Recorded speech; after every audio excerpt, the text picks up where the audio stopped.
You are listening to GORCAST, you idiot. So I guess I don't know how to break one off. You don't. What can you do? Well, you can. I took one for you because I've probably had 8 little ones, just since the morning. Boy, I had since 6, the morning coffee. I had 6 little ones last night, and by 6 little ones, I mean 6 soft tacos from Taco Bell. Those are the best, man. Those go down like water, dude. And boy, they come out like it. Yeah, I'm just kidding. I never had Taco Bell mess with my stomach. I was talking to Marcus yesterday at work about that. Like, it never fucked with me in a bad way. Like, really? It was always like, it was always fine. For me, I think there's like a fine line. Like there's like past a certain point, it's gonna fuck with my stomach, right? Yeah. But if I can stay away from, if I can like put a limiter on my ordering, you know what I mean? If I can just like, if I can be conservative and just have, I don't know, maybe, 4 things from Taco Bell. But when I turn it up to like, that never happens. It's always when I turn it up to like a usual order, which is like 6 to 8. You know what I mean? That's because when you're going to Taco Bell, you're going hard. No one's doing maintenance. Well, hunger maintenance at Taco Bell. You're not just getting something from Taco Bell to get by. You're getting something from Taco Bell to hurt yourself. You have a itch you need to scratch that only Taco Bell can fit. Yes, and it doesn't taste as good as it used to when we were kids. They fucked it up. They messed with something, I think. No, it's our taste buds. Okay. They grow as we do. Mm. We don't like Barney and things like that anymore, like when we were kids. Right. Which, I mean, I was a grown man when Barney came out. Speak for yourself. I'm just kidding. But no, your taste buds change. But dude, I have literally right now in my phone, I have a Taco Bell order already. Like all I have to do is pull up and I'm hitting place order. Like I did it last night.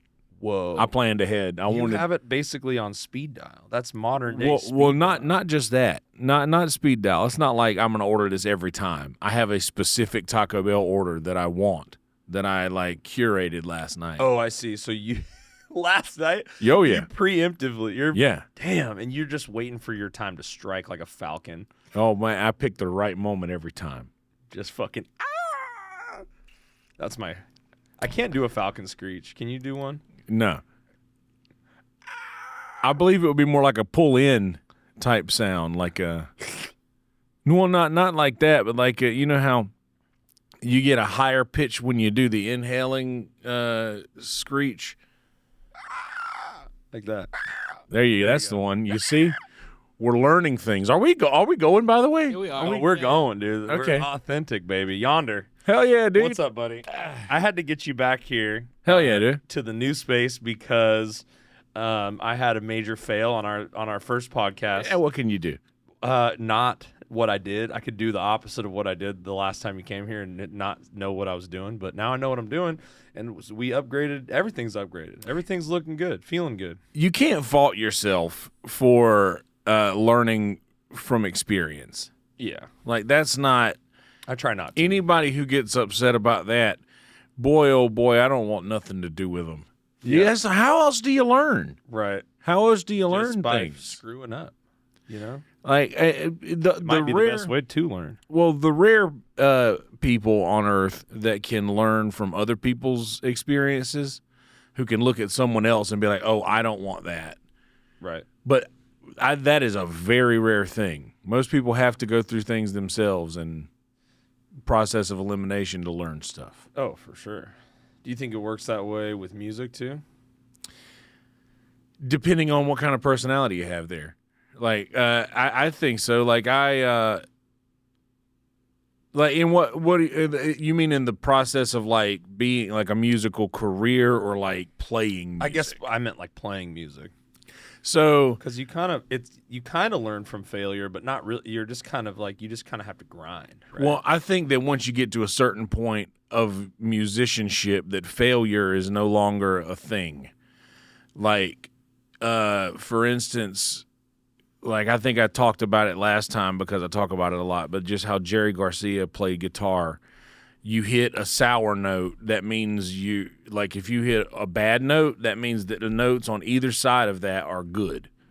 So if you use that bad note to get to a good note, then that's kind of just your style. Right. At this point. That makes sense. So I think that failure so at some point it disappears. Just becomes an artistic flavor. Yeah, it just becomes your seasoning. Style. Yeah.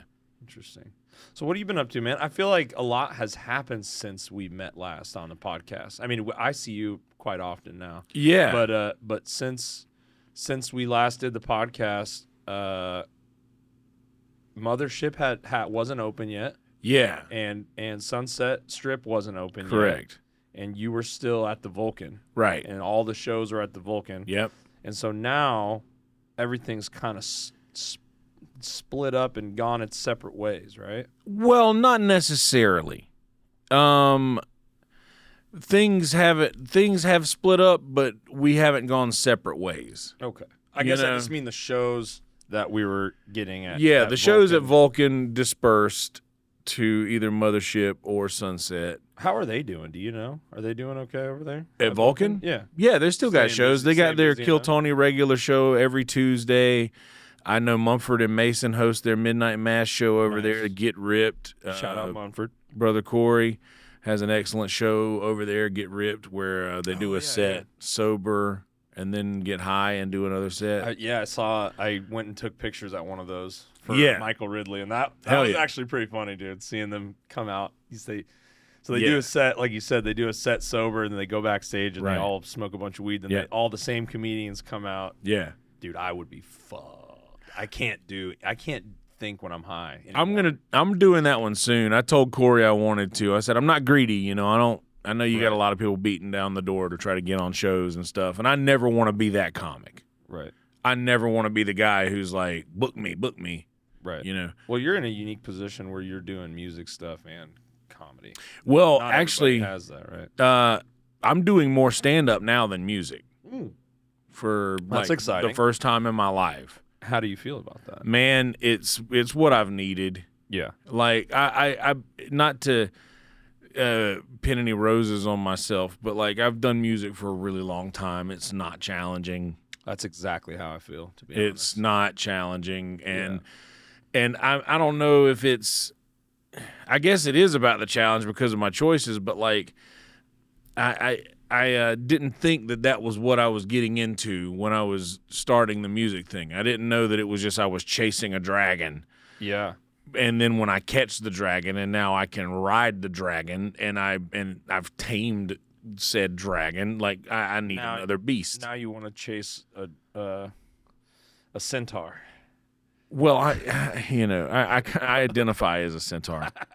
My pronouns are sin and tar. Yeah, and tar. But no, I don't know. It's just comedy is just more of a. It's so elusive. It's so elusive. Yeah.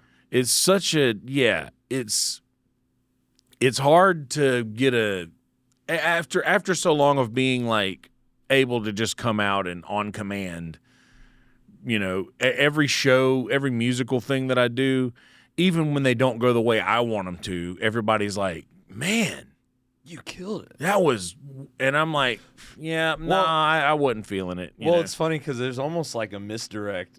I feel like when you get on stage with a guitar, like because they don't expect it for sure. Well, in the sense that you get on there with a guitar and they see a guy with a beard and an acoustic guitar, and they go, "Oh, we're gonna have some easy listening, and we're gonna have some we're just gonna have some guy up there strumming away." And you get up there and you fucking let him have it, like you're basically doing an acoustic rock show, because you fucking like scream when you sing, like you really get into it, and it's like, And I remember the first couple times seeing you, before a comedy show at Secret Show, like even before I moved here, and it was like. The first time I saw you, I was like, well, I wonder what this guy's going to do. And then it was like, whoa.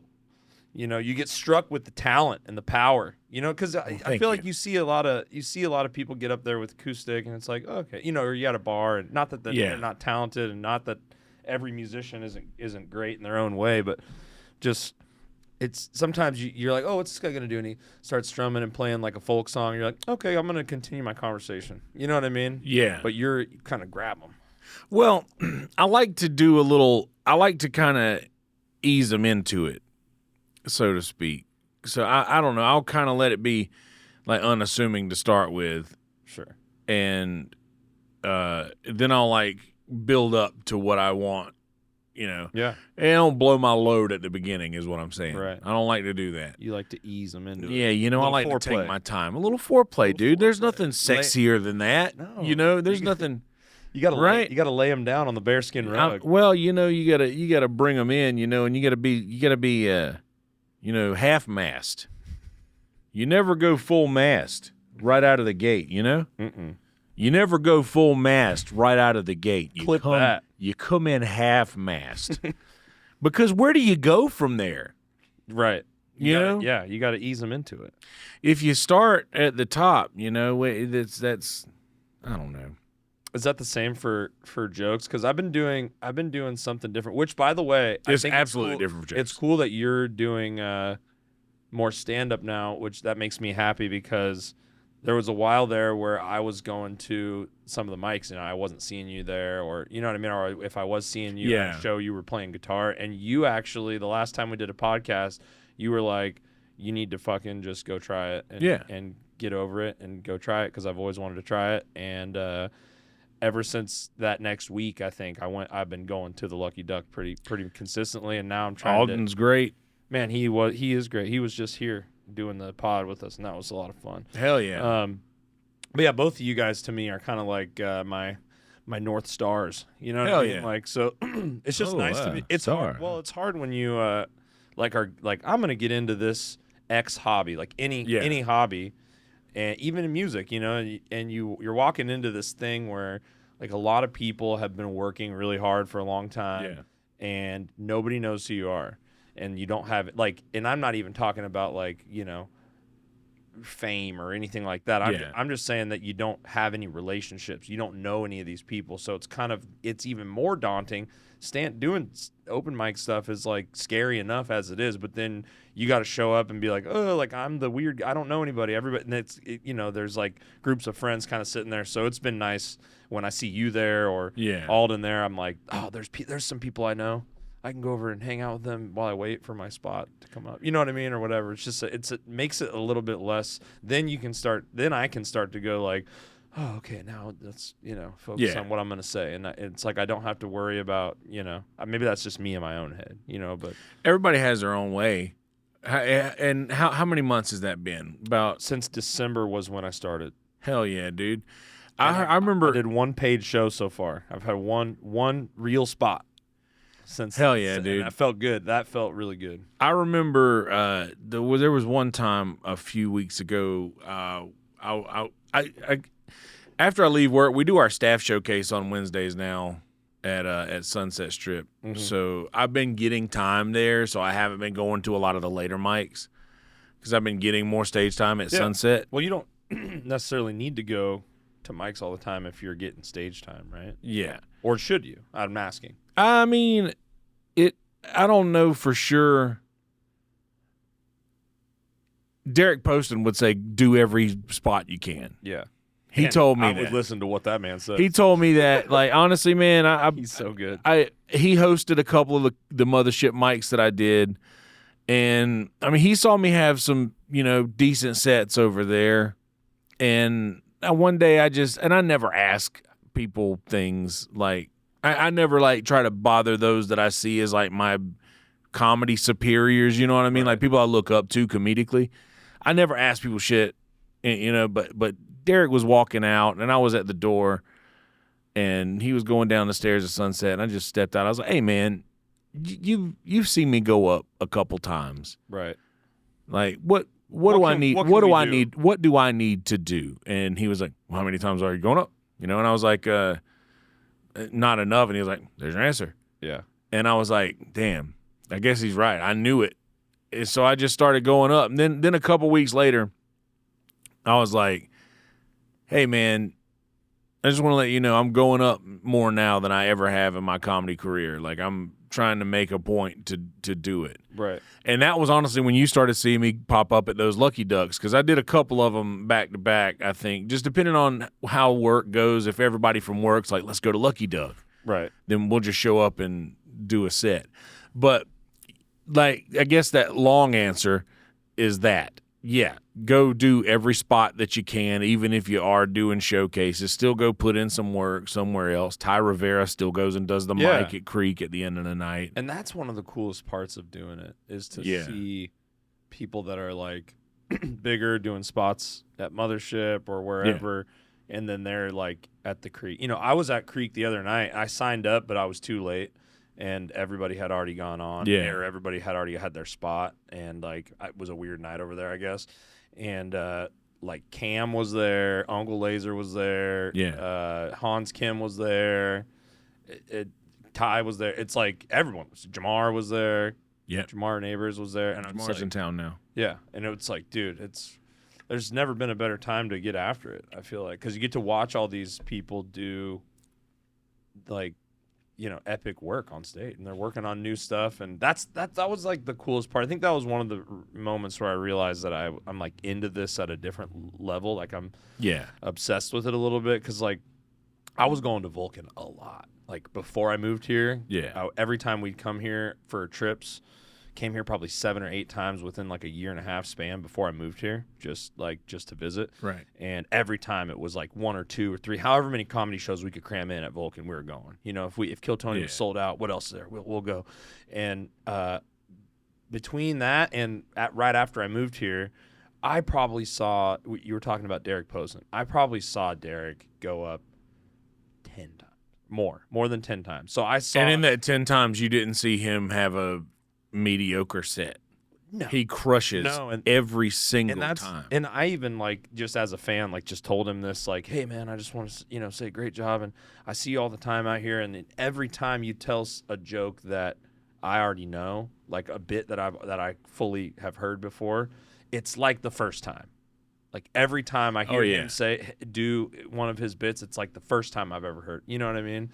It's like the energy is new and different. It's like it's still fun for him, right? And that resonates with the crowd or something. I don't know what it is, but like, you may be subconsciously doing something that I realize I'm doing, which is, after you know how a joke goes, instead of watching the comic, you're kind of watching how the room reacts to it. Maybe. I don't think so. I don't think I care. Well, maybe much. It's just the door guy in me that feels that way. I mean, you've been to so many more shows than I have, just based on your, you know, working at these venues. Well, yeah, and I guess if you hear them, like, I could finish their jokes. Yeah, like I could do their act. Right. I wouldn't. No, but yeah, I'm just listening. I'm listening to the crowd react. It's like I know that they're about to find out something that I already know. Right. And I like that. Yeah. That's what keeps, like, hearing the same jokes fun for me. Yeah. And with someone like Derek, he just fucking, like, rips it every time. And I can't describe how or why he's so good at it, but it's like everything, because I don't know enough about comedy yet, but it's like every time he does something, it's like it feels fresh every time, even though I know, you know, all the tags on this joke or whatever, or this bit. Like, it's like I know what I've heard this before many times, but every time it's like fresh. It's like feeling it for the first time almost. I don't know. He's a killer. Cool. It's cool. Man. Him and Hassan, man. They they're killers. I'm really glad that, like, Joe did that for his Comedy Store door guys. Like, now they kind of they're opening the shows for him. Mm-hmm. Like, that's so cool that, like, rising up through the process. It's awesome. All the Comedy Store guys, like, that's really. We're so spoiled to have that shit here. Dude, I was looking through the other day of just some of the. I scroll through my photos sometimes, you know, and make sure I don't have any rogue dick pictures in there, and I need to. That you need to send off to somebody. That I need to delete, to put in my hidden folder.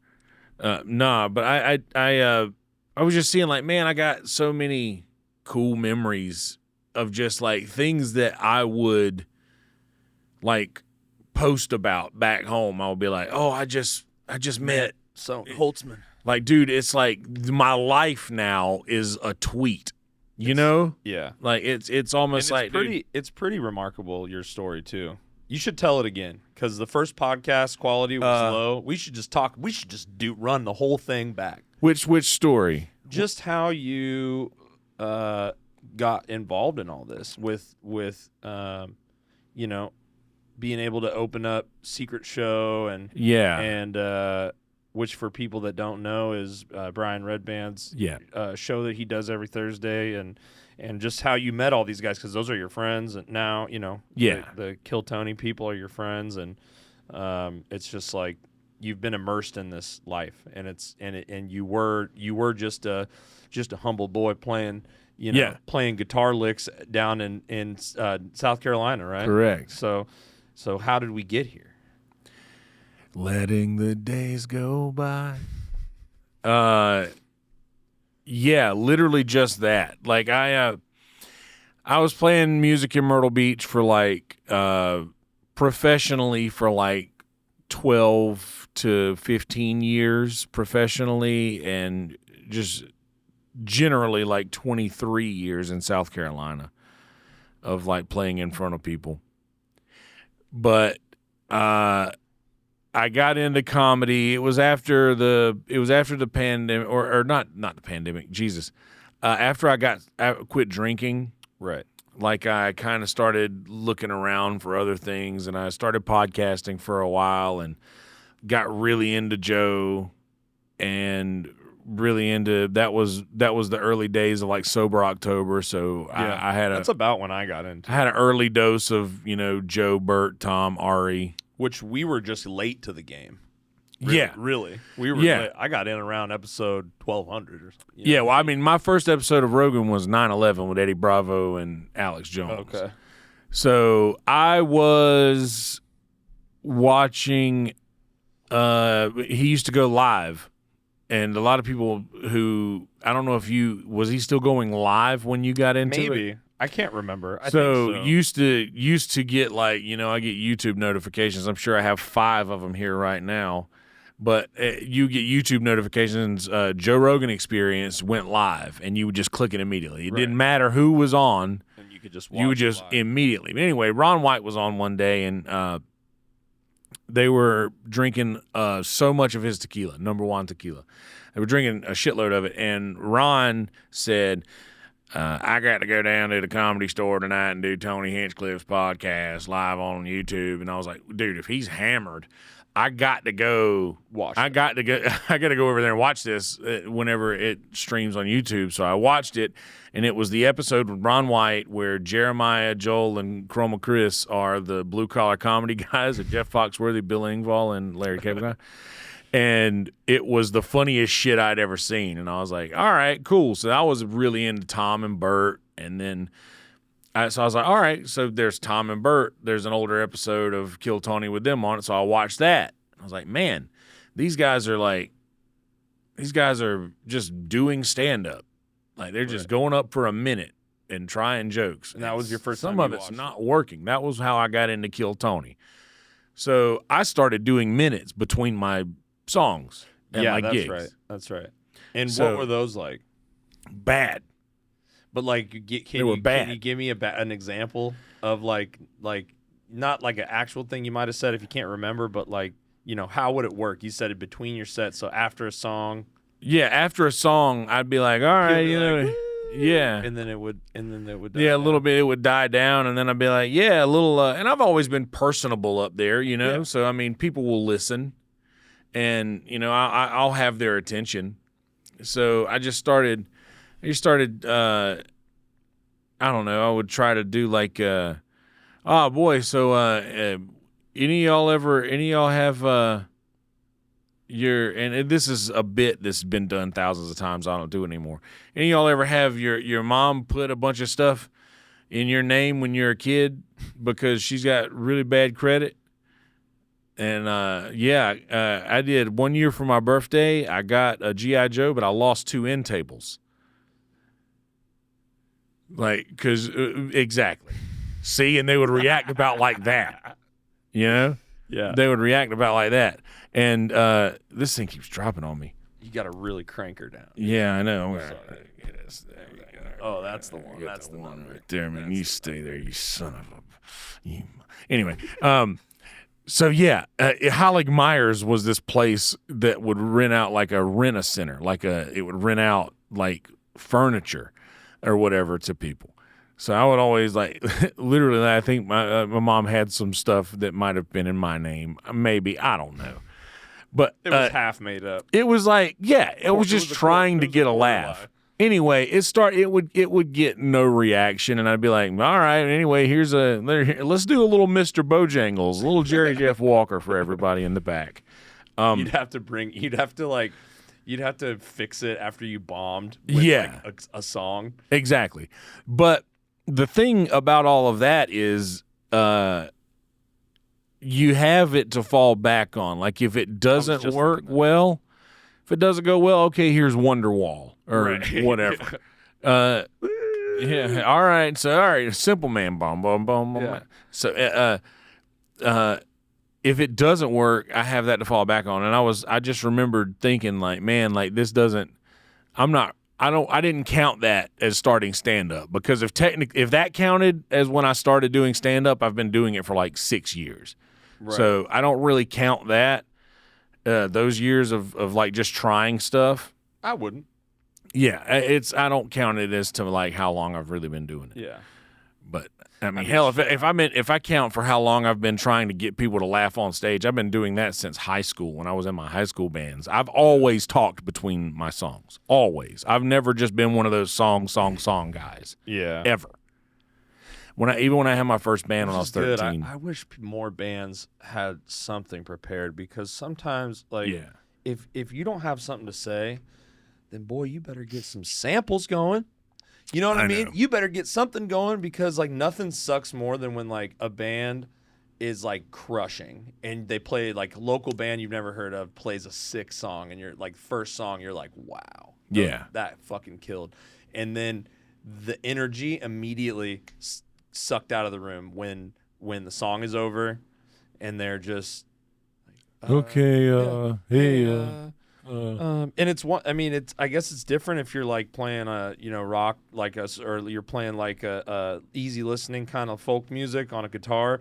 But if you're, especially when it's like a sick metal band and it's like so heavy and and then you're like this when they're done with their set, and then they're like, "All right, guys, thanks. Once again, our name is fall, the Righteous Fall, and we're gonna play another one for you guys." And then it goes like it gets back into it. And you're like, okay, like now I can start building up like excitement again. You just, it's like just there's times in our middle of our set where I don't say anything. The first two songs I don't talk to the crowd. It's a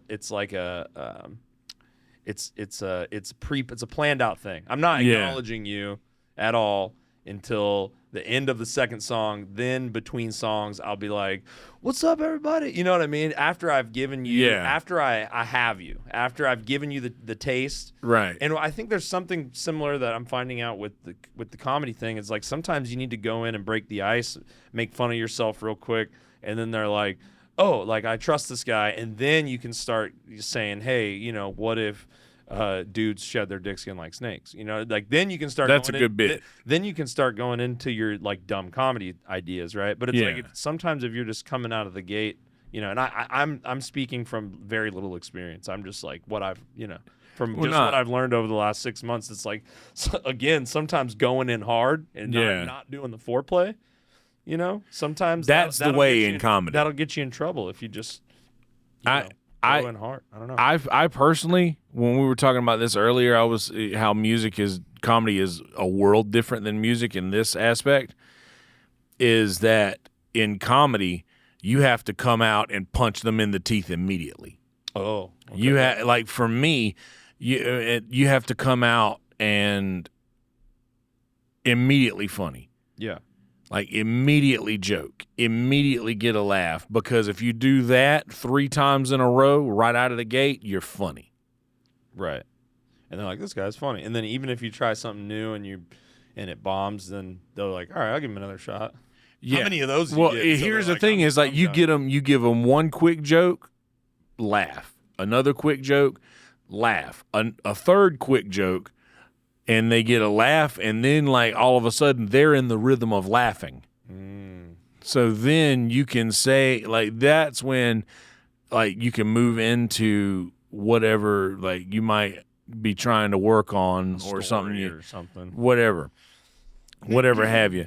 But that's what I try to do, and that's the thing. Like, 'cause I did my first stand-up set after the pandemic, technically, like my first actual like going on stage doing stand-up. Where was that? It was at a mic at a place called Bourbon Street in Myrtle Beach. It was like a knockoff Bourbon Street. Well, yeah, or is it a bar called Bourbon It's a bar called Bourbon Street. Oh, okay. And there's a Myrtle Beach just names its like bars after places that are like fun to travel to. I mean, maybe. I'm just kidding. It's not a bad name for a bar. There's another. I mean, there's also a I'm trying to think of a funnier thing to say. I can't.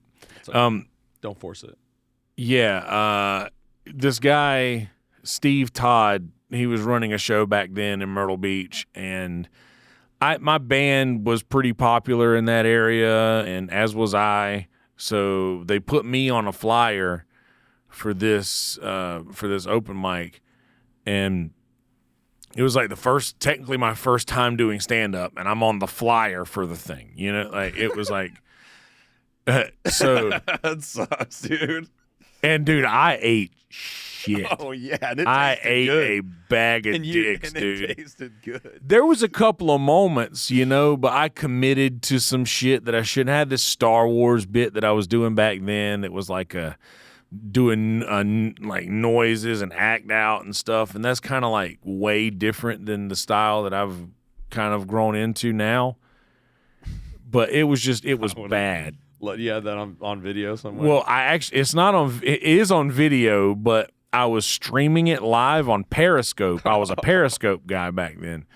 And I sat my phone down on a tripod, and I looked down during like the first thing that I said. I looked down and I realized, oh no, the camera is facing the crowd.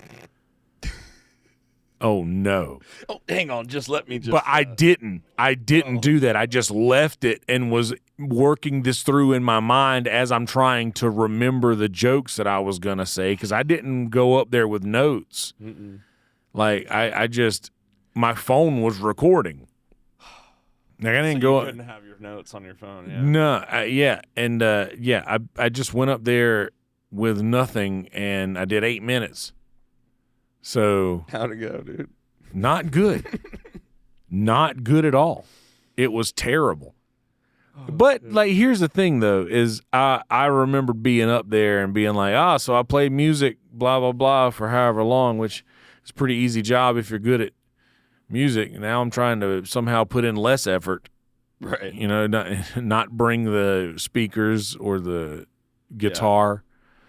And then they were just like, they were laughing at you. They were laughing respectfully. Well, what sucks is there was a handful of people that showed up for me that got there right after I came off stage. Well, maybe that was a good thing. I think it was. I mean, I just farted. Dude, let them we fart on this podcast. Yeah, well, I didn't shit today. Dude, then you be careful with those, pushing those out. Oh, dude, I sharted the other day for the second time in my adult life. I think you should tell us. We think we should put a pin in your stand-up origin story, and you should tell us about the shart. I was sitting at my computer desk. It was at home. There's no like. So is it easy cleanup? Yeah, I mean, it wasn't a short waddle to the bathroom. It wasn't. It wasn't even that. It was just like enough to count. But you caught it. You caught it in time. Like it may be the size of an almond. Yes. The stain was the size of an almond. The stain. It was just a. It's just boy. It was that day I ate a pound of bacon and 9 scrambled eggs. Keto. Well, is that what that is? I don't know. I don't either. I don't know what keto is. So. I just really had a hankering for some eggs that day. Bacon and eggs in your purse all day. And oh man, I just really wanted some eggs that day, and I saw the bacon and was like, you know what, man, these things go together. Yeah. And but you thought it was going to be dry, but it wasn't. You just it was just like one of those, just like, oh man, yeah, this was good, but no, it was. I went to fart and then I felt something in the way and was like, you know how sometimes a fart can just like slip past a turd. Yeah, I was like, okay, well that's all that's happening here. My dad would call me out on that when I was a kid, and I'd like fart in the car, and he'd be like, "That's what you need to shit," and he'd go, "That is blowing past a turd, son." Yeah, you need to take care of that. Yeah. Exactly. And I'd be like, no. Well, that one's gonna smell like shit because it come through it. But yeah, it was all it was. Well, that's good. It wasn't nuclear. It wasn't Oppenheimer. Not like I would have taken doing that in public more than bombing that way the first time I went up. I told this story when I had Michael Ridley on the podcast recently, but I shit myself on stage one time during sound check. Oh, that's fun. Dude, and I thought sound check, the drum, snare drum, bop, bop, bop, bop, bop, doing the sound check, right? Doo, doo, oh, doo, yeah. Doing all the different drums. I was like, dude, I'm in the fucking clear to rip a fart right now. No one's going to hear it. You know what I mean? Oh, man, I only do it if somebody's going to hear it. During this line check, I was like, I'm going to let this out. The band's going to look at me funny, and they're going to know it's going to be funny. And I darted off stage, dropped the microphone, and bolted back to the bathroom. And I checked, and it was just like you said. It was one small milk dud size elk dropping, perfectly dry, no stain. And I just plucked it out of there with some toilet paper. Oh man, stain free. That's fun. Dry like a cat turd, Damn. And it was just. I fucking hate cats. Oh, that cat shit. I love cats. It smells so bad. Well, some people let it get bad. Cats hate me. I don't know why. You know what's weird is dogs hate me now. And I know that's weird, right? Because dogs don't usually generally hate anybody, and they don't like hate me. They're just like, I don't think so. Yeah. Like that's how, and it's like they know, maybe they smell the cats on me and I just smell weird. But because like literally I was at my friend's house the other day, and it never used to be like this until like over the last 10 years, I've become more of a cat person. Yeah. Because my girlfriend has cats, and I love those cats. And I was at my friend's house the other day, and this dog's going around, putting her face in everybody's lap and getting loves from everybody. And when it comes my turn on the rounds, she'll sniff me, and I'm okay, and walk away. And her owner was like, no, she loves everybody. Like, she was like, come on, honey, like, come over here. And she came over to me. And then it's awkward. And then, then the dog came over to me for a second again and was like, no, I don't think so. And I don't know why they don't like me anymore. Yeah, that's weird. But why don't you like cats? Did you get scratched when you were a kid? Yeah, real bad. Ooh, on the face? No, and not the ankles. It used to like I couldn't sit anywhere in the house. What was the cat's name? Simba. Oh, what a bastard! I hate it. Sometimes they can either be the best or the worst. The cats. Yeah. Like I couldn't sit anywhere in the house. You should lower that a little bit. It's distracting me. What? Just the mic stand. It's like in your face from where I'm sitting. Oh, okay. Yeah. Just if you can't. Yeah. Boom. Perfect. I just don't want to because my back hurts when I hunch over like this. It's picking you up just fine. Okay. If you just tilt it up, tilt the mic itself up a little bit. Yeah. And all right. I think what does Rogan say? A baseball away from your. Yeah. Yeah. That's perfect. Is that comfortable for you? Yeah. It kinda. Well, then just. Yeah. No. I was already doing what was comfortable. I shouldn't have said anything. No. I just wanted to see your beautiful mug. It was just a shitty fucking cat, and I hated it. And we had a shitty cat. I had a roommate one time, and she left to go to work and said, when I get home, I want the cat gone. We both hated the cat. And I'm allergic. Well, that doesn't help. So. Like bad allergic or like I just sneeze a lot. Yeah. An annoying amount, and then like it just builds up into like. Well, I won't have you come over to my house then. You can come over here. Well, yeah. You can hang out, get our hangs in over here. You know what I mean? The house is probably a little cat hairy for you. Yeah, it's not. It just doesn't work. And maybe honestly, it could be any pet, but we haven't had dogs in a long time, and I haven't. So what kind of dogs did you have? I don't really know. I had Great Danes and a Weimaraner, Buddy, Jesus, Romeo and Zoe. Big ass dogs, man. Romeo was this tall, and I'm not even joking, dude. On all fours? Yeah, on his head would be right here. His back would he was a giant. People out here be letting dogs that size run around, run up to you, and it's like, I've been bit by a dog before, on the hand, a small dog, but it was enough that I was like, I used to go up to dogs, hey buddy. Small dogs are the ones that'll bite you. Dude, it was bad. His name was Alan. And he was mean as fuck. He was this little Boston Terrier thing. Yeah. And I was staying at a buddy's house with Sarah, with my girlfriend, and he was like, I walked in and the dog's sitting in a lazy boy chair across the room. Yeah. And I was like, oh Jesus, and they were like, oh, that's just Alan. Just don't look at him. And I was like, he's fine. Just don't look him in the eye. But the thing is, what I hate is that if it's a don't look him in the eye dog, why does he want to be around all the time? Because it's hard for me to not look at a dog when he comes into my peripheral vision. So Alan's just in the living room hanging out like a nice dog, but he's a don't look him in the eye dog. And then when we stayed there for a night, packed up everything in the afternoon the next day, and we're leaving, and Alan's being really nice. Alan's walking up like we had passed the test or something, right? And he's being really nice, and the owner's holding him and saying goodbye to us at the door, and Alan's being super nice to me. He's not growling at me. He looks just like a normal nice dog. And so I thought I had the pass, you know what I mean? Yeah. I thought everything was good, and I was like, all right, bye, Alan. And I put my hand in front of his nose to smell it, and this dog didn't just bite me, dude. He bit me, and then he went down. He bit down again for the kill. And I had this little tooth-sized bruise on top and bottom of my hand for a month. And I couldn't close my hand all the way. And ever since, it kind of freaked me the fuck out. And ever since then, I've not been keep your fucking dog away from me. I don't care if it's a golden retriever. Unless I come over to the dog and I want to meet the dog and put my hand in front of the dog, people let their dogs, huge fucking dogs, just run right up to you. And they're like, hey, come here. Come on. It's not a, whoa. Yeah. Come back. It's they just don't give a fuck, man. People out here there's so many dogs, and no one gives a fuck about their dog's behavior or where it shits. Nobody's cleaning it up. That I hate.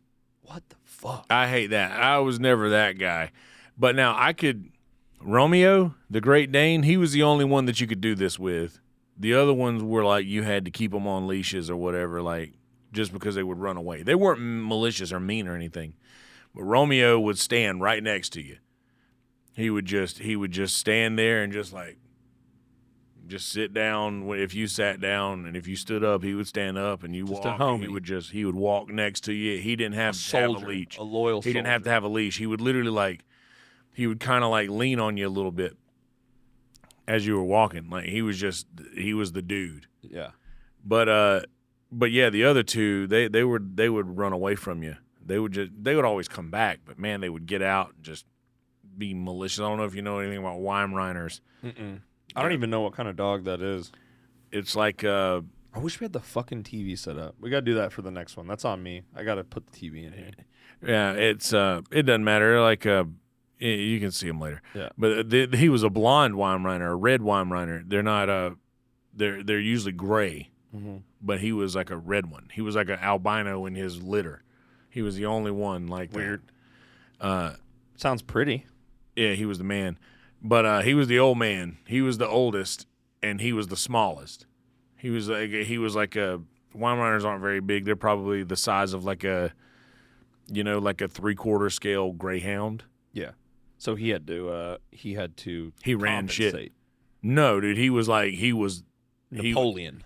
He raised the other two dogs. Oh, shit. That's the trick, is you get a dog and you train them well, and then the next dog you get, that dog will train the second dog. Damn, I didn't know that. So if you have that's how they work. They'll respect the hierarchy in the household. And Romeo was literally 4 times Buddy's size, but Buddy ran shit. Oh, okay. He's holding it up. Oh yeah, that makes sense. I've seen those dogs around. Those are cool. Yeah. But was he mean? No, he was a sweetheart. Romeo didn't like kids. He didn't like kids. Me either. Yeah, no shit. Me either. There was a kid one time. He didn't like fast movement. Like if you move too fast, it would scare him. Like he's a Great Dane, Scooby Doo. They're scared of everything. Right. So like Scooby Doo was a Great Dane. Yeah. Mm-hmm. Really? Yep. I had no idea. You knew that? Mm-hmm. Everybody knows that except me. Yep. They're scared, but it's true because they're scared of everything. But like he would get mad if you scared him. He would like, what the fuck? Unless it was like one of us. Like if it was one of us, he smells who you are. Right. If he knows you, he's fine. Like we would like pick up his jaws, like, and I had to do it like this because he had jaws and like show his giant it's teeth. like a shark. It's like an alligator. You're like Steve Irwin. He really was wrestling alligators. There's a picture randomly on my Facebook somewhere of me standing up, and like I would put his legs on my shoulder, and his head would just look over the top of my head, and he would just put his jaws would just fall over my head. What were the shits like? Yeah, like a human, like a fucking 40-year-old dude. Yeah, it's like a grown man who's been eating well. Yeah, like a like this, dude. Holy fuck. Yeah. Dude, you know what drives me nuts about the dog shit is this is just a complaint podcast now, is when people go through explain this logic to me. When you bring the bags from the house and you walk the dog. Yeah. Dog takes a shit. You pull the bags out of your pocket, you unroll one, and then you rip it off the serrated at the dots. Yeah. And then you shake that sucker open, get some air in there, and you put your whole hand in there, and then you, with your hand with the bag, touch the dog shit. Yep. And then you tie it up nice, like a little treat, like a little present. Yep. And then instead of walking that to a conveniently located trash can, which are all throughout the city parks and all throughout the sidewalks, by the bus stops, anywhere really, you decide, I'm going to leave this here. You leave a full bag, tied off bag of dog shit that you had to touch with your own hand when you could have just walked it 5 feet and thrown it in the trash can. I don't understand how you're just kind of touching shit for fun at that point. You just like touching hot dog shit, I think. Like, why are you not throwing it away? I do love hot dogs. No, I don't know. That's mental health. And it's all over the place. You'll see a pancaked flat fucking dog shit bag because somebody just decided it was like, somebody will get it. Somebody will fucking clean it. Well, I think that's I was noticing people the other day. Like I just noticed a guy walking down 6th Street, just take the last sip out of a can, and just like as the sip went down, he just dropped the can like right on the street, right on the sidewalk. Everybody has that, somebody else will get it mentality. You can't go through life like that. Everybody has that. It's like, what does your house look like if it's like that? And it's just you living there and nobody else is going to get it. There's no one else to get it. Yeah, it's terrible. I hate it. I hate people. I hate the mentality of, I'll just leave this here. It's one thing if you're like at a restaurant and you leave your dishes on the thing, and out here there's not as much of the bust your own table thing as there was back where I'm from, but it's like that's one thing if you're like it's a place where people work and their job is to come pick you up, right? But it's like this fucking I'll just throw the trash. I'll just leave the dog shit bag after you went through the trouble. Yeah, dude. You went through the trouble of touching the shit. Here it is. Here it could be a rationalization. Is it because people think that it somehow makes them like a fraction less of a total piece of shit? Like it makes me slightly less of a piece of shit if I wrap it up nice and set it here. Well, that's even worse because you're littering. Yeah. At that point, you're putting a plastic between two natural things. That doesn't make any sense. Yeah, you're creating more waste. Understand. I want to catch someone doing it so bad. Not that I would do anything, but just so I could be like, hey, it's you. Yeah. People like you are the worst. Pick that thing up. But it's just, I would love to just like find out who it was. Like there's people at my apartments that do it, and just so I could leave the poop on their doorstep. Yeah. Follow them back and just leave the poop, not trying to get in a fight or anything, but I just want to give you back what belongs to you, because clearly maybe you wanted to save it for later. I don't know. You touched it. and fucking wrapped it up nice. I don't know. Were you going to save it for later? I don't know what the point is. I loved having dogs, but I don't know that I'll do it again. I've been having this conflict because there's a part of me that is a little puppy crazy, seeing all these dogs around and having a bro to take to the lake with you and fucking driving the car, but I don't know if I can go back to it. It's a lot of responsibility, and I'm learning that I'm very emotionally immature, and I don't want any extra responsibility in my life right now.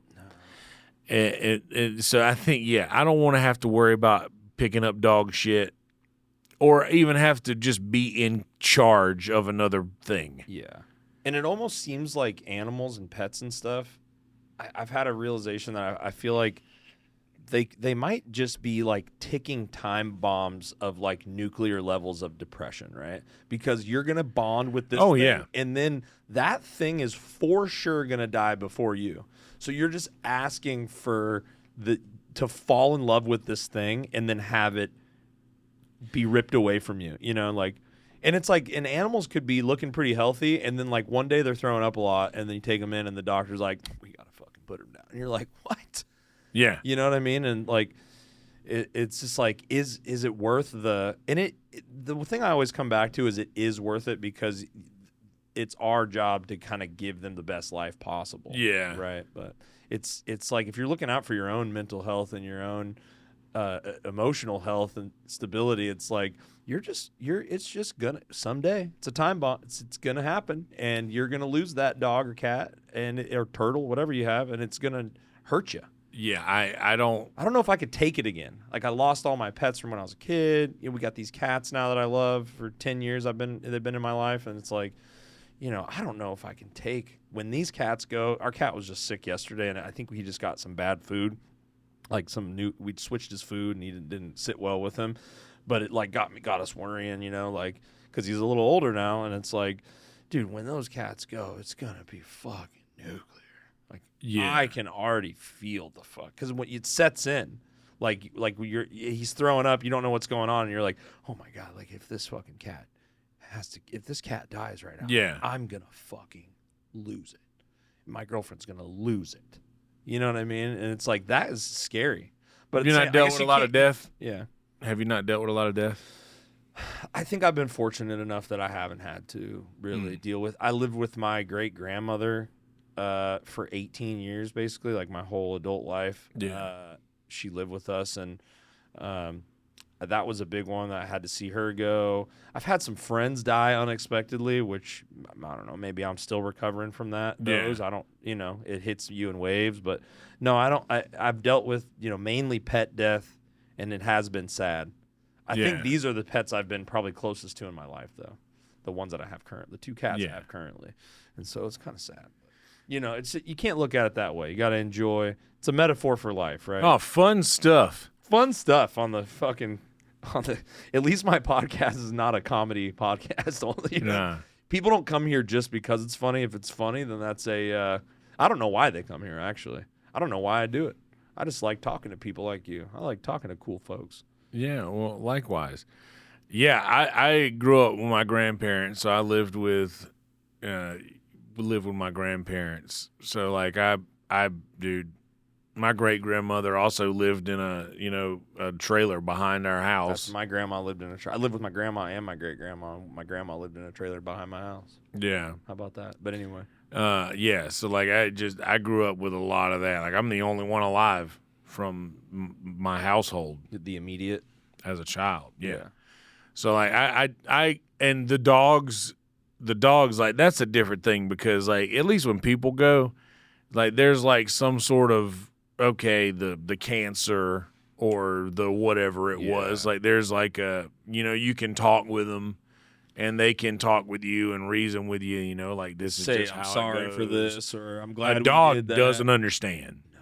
An animal doesn't understand. They don't get why they're going through what they're going through. So that makes that a little more heartbreaking. Yeah, I never thought about I don't want to ever have to go through that situation, but I also just don't want the responsibility of dealing with it. But Anyway, tell us about let's go back to your. Yeah, I was about to get journey. there. I'm sorry. So I think I left off with doing my first open mic, and you filmed the crowd and not yourself. and I filmed the crowd and not me, and they weren't laughing. You know, so at least you got that. You got that. I knew that they weren't laughing. But long story short, I got involved in the Kill Tony Reddit because I was like, all right, I kind of Brody Stevens had just passed, and R.I.P. Brody, and I saw so many people posting pictures of Brody's face. All the comedians that I loved that I followed on Instagram, it was just Brody's face scrolling. Yeah, it was just I all remember Brody, that. all Brody, and I had just been watching a lot of Kill Tony right then whenever that happened. And so a few early episodes of Kill Tony were suggested. And Brody was he was a guest a lot in the early days of Kill Tony. So I went back and started watching those, and I was like, man, this is good. I'm going to watch the whole thing. So I started on this Kill Tony subreddit. I just watched every episode of Kill Tony in 4 months, Ask Me Anything. And that got me a little bit of recognition. So you became like a knowledge, a Kill Tony lore database. Oh, well, I'm still the official Kill Tony historian. Really? I didn't know that about you. Give or take. Yeah, dude. Not exactly. Honestly, Sarah Van Bing Bing on Instagram, she's doing a lot of cool work with going through and logging all of the episodes and all the comics and all that. But yeah. I posted this the thing, and I got some recognition, and some people from the Kill Tony Discord asked me, "Hey, you come over here with us? We watch the show live every Monday." So and like chat and stuff. Yeah, and we chatted up every Monday. I was like, all right, cool. So I joined that, and eventually I was like, hey, I want everybody to kind of do what I did. I want everybody to watch all the episodes in order. So we started this watch through, and I started like tweeting about it, and we're watching Kill Tony episodes, blah, blah, blah, blah, blah.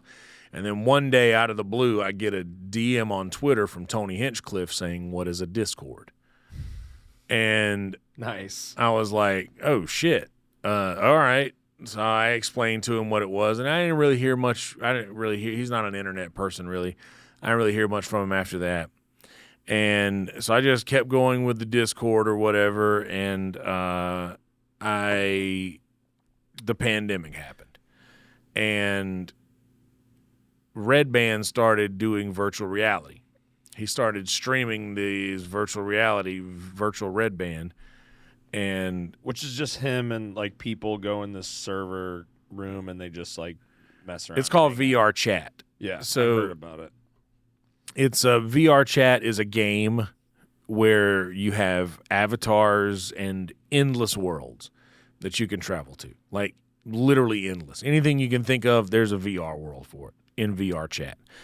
So he started playing that, and I realized, one of the guys, Thecky from Virtual Red Band, very good friend of mine, was part of that at the time, and he was like, you should join, hang out with us in VR Chat. You don't have to have a headset to do it. You can just do it on your PC. But I was a Mac guy, so I had an iMac. There's a way that you can boot up Windows on the iMac through Boot Camp, or whatever. Oh, yeah, partitions, through Boot Camp. And so I ran a Boot Camp on my iMac and partitioned some of my hard drive for that and ran VR Chat on that. So that kind of got Red Band's attention, I think, just being able to pull that off, use VR Chat on an iMac, like a way to do that. And I just started being a part of that, and then I just kind of became part of the cast of Virtual Red Band. So they already kind of knew who I was from my Kill Tony had followed me on Twitter by that point, and they already knew who I was from just as a fan. Yeah, part of the fam. Yeah, part of the Kill Tony fam. And after when the pandemic happened, like before I was just like, yeah, man, maybe I'll move to LA. Why not? Like I was already kind of thinking about moving to LA. And you're like, I got all these kind of like friends that I'm hanging out with online. Yes. Community that I could land in. Yes. So I was very, like I'd already been interviewing like Joel on my podcast and Michael Lair. Joel, rest in peace, Michael Lair, man. Rest in peace, Michael. But Joel was the original drummer. Correct. Right? For the Kill Tony Yeah. band? Okay. So, yeah, I interviewed him. I interviewed Ryan J. Ebelt on my podcast a while back. So I was like, yeah, I had a little bit of a, you know, a friend group in L.A. So I was like, man, maybe I'll move out there. But then the pandemic happened, and then I ended up getting involved with Virtual Red Band. And Red Band was like, I think we're going to move to Austin. You should move to Austin. So...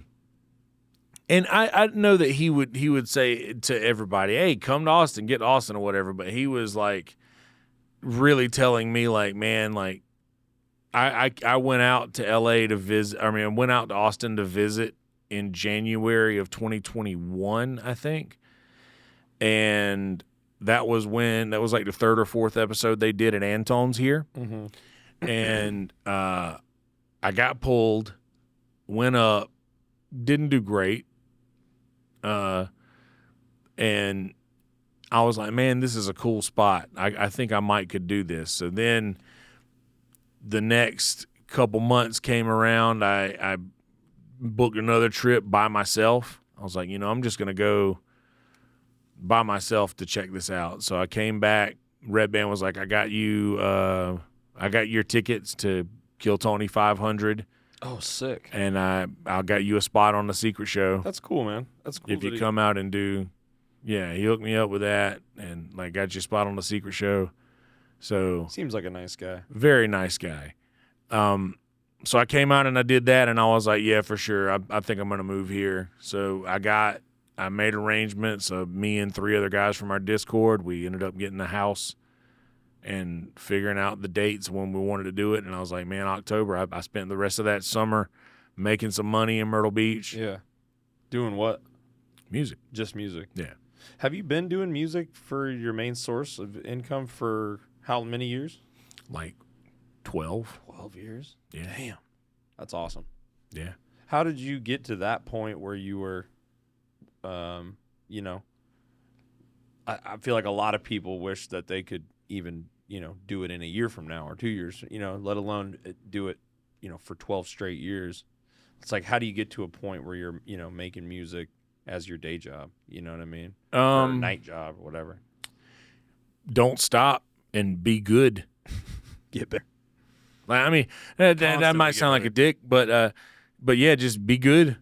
Honestly, show up. Being punctual. Undeniable is a thing in comedy that I hear. Adam Egget says that about, you know, it be undeniable. That's how you get to, but yeah, that's just showing up does a lot. Like a mediocre musician that shows up when they're supposed to be somewhere, and it's true. You know, a mediocre musician can have a very long career. You know, shows up when they need to, bring some friends. Yeah. They can have a very long career by just, you know, doing the business right. Yeah. And just being a good bandmate, you know, being a cool hang. Mm-hmm. Like that goes a long way in music. But I would just say just keep doing it. Like if you stop, you're obviously not going to get – if you stop, you're not going to get where you want to go. Right. You might not get where you want to go as quickly as you would like to, but if you stop, then you're never going to get there. So I would rather continue the pursuit than abandon the pursuit. And you could say that you'll get good if you just keep showing up, just keep doing it, right? Attrition is a huge part of this. Like staying there, like just, and that's why I know that I have this thing that I say all the time about, you know, when I'll be talking to some friends and we'll get. Some of them will see like new guys show up in the comedy scene and be like, man, I've been doing this thing a lot longer than any of these guys right here. And I'm like, you know what, man? Like opportunities or something. I was like, you know what, dude? Like the longer you sit at the table, the bigger the payout. Right. I think you brought that up last time we talked too. Yeah. It was like, yeah, exactly. The long game is where it's, or you said something, I think, to the effect of like, the longer it takes to pop off, the longer you'll stay there. You know what I mean? Yeah. The longer it takes to get to the top, the longer you'll stay I don't there. want to bottle rocket, like Right. I don't want to like fizz out. Yeah. I don't know. I don't mind taking my time. I'm very patient, and but I will say this. There was a thing that I am going to roll one of these things up. But there was a thing, this song that's just come out. Have you heard the song that's out? What's the song? No. There's a song that's out. This guy, Rich Men North of Richmond. This guy, Oliver Anthony, I think his name is, wrote this song about the country and the state of things as he sees it. And man, I was looking at an interview, and this guy said that he had only he started writing songs in 2021. So he's new to the game. He's very new to the game. People in music hate that. And he's very new to the game, and Joe Rogan posted him on his Instagram the other day, and he's got like the #1 song on iTunes right now. That's awesome. In the world, I think. Maybe in the country yet. But I haven't heard that song. It's that big of a song. Huh? And dude, I can't take anything away from the guy. It's great. He's got a line in the song that goes something like, I wish politicians gave a shit about minors, not just some minors on an island somewhere. Oh. Like coal miners, like I wish. Or like the miners in other countries mining our fucking, chips. Yeah, but he's talking blue. He's talking specifically like the Virginia, the West Virginia folk. But it's a really good song. But I was a little upset personally, and it's all selfish reasons, and that's things I need to work through myself. But I was upset because, man, I wrote that song 8 years ago. I called it America. I wrote it before the 2016 election. You wrote a similar song? Well, I think he wrote a similar song to me, but that's how everybody's going to see it. Right. I see what you're saying. Yeah. And I wrote this 8 years ago. Or 7 years ago. Music at this point, and I mean most creative stuff for that matter, it just seems like it's so, like most of it has already been done before, right? Like it's so hard to do something that's like, it's hard to be original. It's hard to be original without being like cringe or hack, or something like. Yeah. Without trying too hard to be original, because it's not just easy as being original. It seems like, and I don't know what I'm talking about here. I'm just bullshitting with you, but it's like, it seems like it's like if you try too hard to be original and do something like super weird outside of the box just to get the looks and just for people to go, that's different. It's like people turn into fish real quick. People can see through that, and it comes off like disingenuous or something. I don't know. I'm always trying to figure it out too. I've just gotten to this point where I just want to do what I want to do.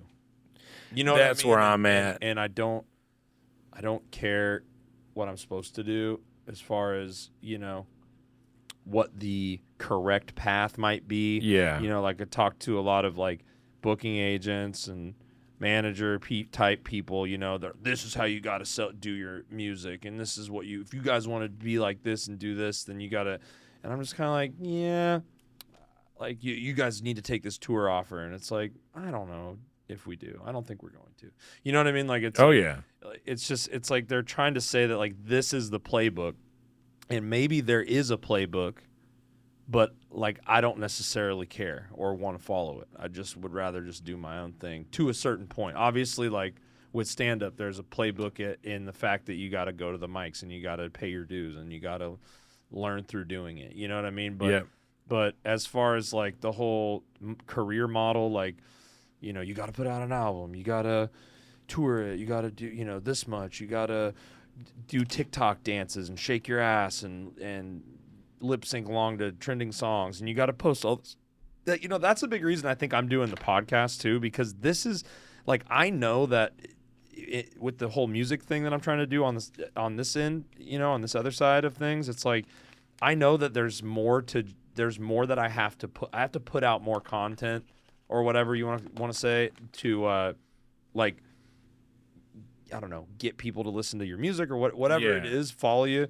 But I don't want to just post covers of me screaming other songs or doing what every other guy's do. I don't want to do that. It just doesn't sound fun to me. Yeah. And this is fun for me. And if I can get a clip of Alden doing the farts or you saying something that's like really introspective like you tend to, you know what I mean? Then it's like, then that's content.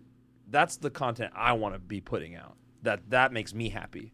And I like creating that and having people come over here and talk. So it's like, this is my version of a TikTok booty dance. Yeah, dude, everybody's got their thing. I know that sounds like I'm a boomer when I say that. Just, I'm posting shit to TikTok too. It's just like the whole social media grind and like the, constant need for putting something out or getting eyeballs to be on you. It's like, I'm just like kind of over it. Man, I deleted TikTok. Rogan used to do these Q&As. Do you remember? Were you at a Rogan show when he did a Q&A after his set? I don't think I ever saw one. No, but I know he did that. I just didn't. I don't think I ever saw one of the Q&A things. He did them at Vulcan. Yeah, he would do the Q&A, and somebody said something about TikTok one time because he went on his he was like. He's totally not a fan. Yeah, well, he convinced me that day. He was saying something like that somewhere in the terms of the terms of use or whatever that you agree to allow them to mine information from any device that your network connects to. Yeah, like it was weird. Do we have an ashtray? We have this can, and it can be an ashtray. Perfect. But yeah, that whole thing of just feeling like, is it empty? Yeah. That whole thing of just feeling like, man, I did this first. The song thing. Yeah. Like I did this, and I'm happy that there's eyeballs now on that type of, the Southern male. The Southern guy is not a very popular person. It's kind of trending now. And right? Yeah, I mean it's like all I'm saying is that I'm glad that story is finally getting a little recognition because regular country music is trash. So this happening now is a really cool thing, and I'm just glad that good songwriting, like one guy and one guitar, is popular now because that's something I've been doing for years. And it'll naturally do good things for everybody who's I'm hoping the rising tide raises all ships, Right. So how do you so you're very self-aware when you say these things, which I feel like is good because I think that those emotions and stuff, like when you see other people doing what you're doing and maybe they're having more opportunity. Thank you. Very well rolled, by the way. Thank you. It almost looks store-bought. Yeah. So how do you what's your internal thought process when let's take this exact instance. You see this song, you get that first natural reflex, like jealousy type thing is like a human reflex, Yeah. And so you're like, and then what's your internal process of like breaking that down and then getting past it and realizing that it's a thing with you? You know what I mean? Because I feel like a lot of people don't. There's a lot of people that might see that and then they'll post, I did that first. Or you know what I mean? Like they kind of just react instead of saying, hey, wait, and then channeling the energy, hey, wait, I shouldn't feel this way. And I know this is just me and how I feel. I should channel this energy into doing my own thing and just do better. Or like, what's your, how did that work for you? If you can describe it. It's almost immediate, like I'll be upset, but I'm more upset that I'm upset, if that makes any sense. Like I'm more upset that I want it to be me or that there's a little jealousy there. I'm more upset about that. So you actually kind of, you go like bad Yonder. Mm. Yeah. Like, you shouldn't be thinking. But like I'll that. still say the things that I feel because I feel them, and I you know me, I can't not say what I'm thinking or what I'm feeling. Like Right. I can't. Well, I don't think it's healthy to not. Well, it depends on what you're thinking. Yeah, I don't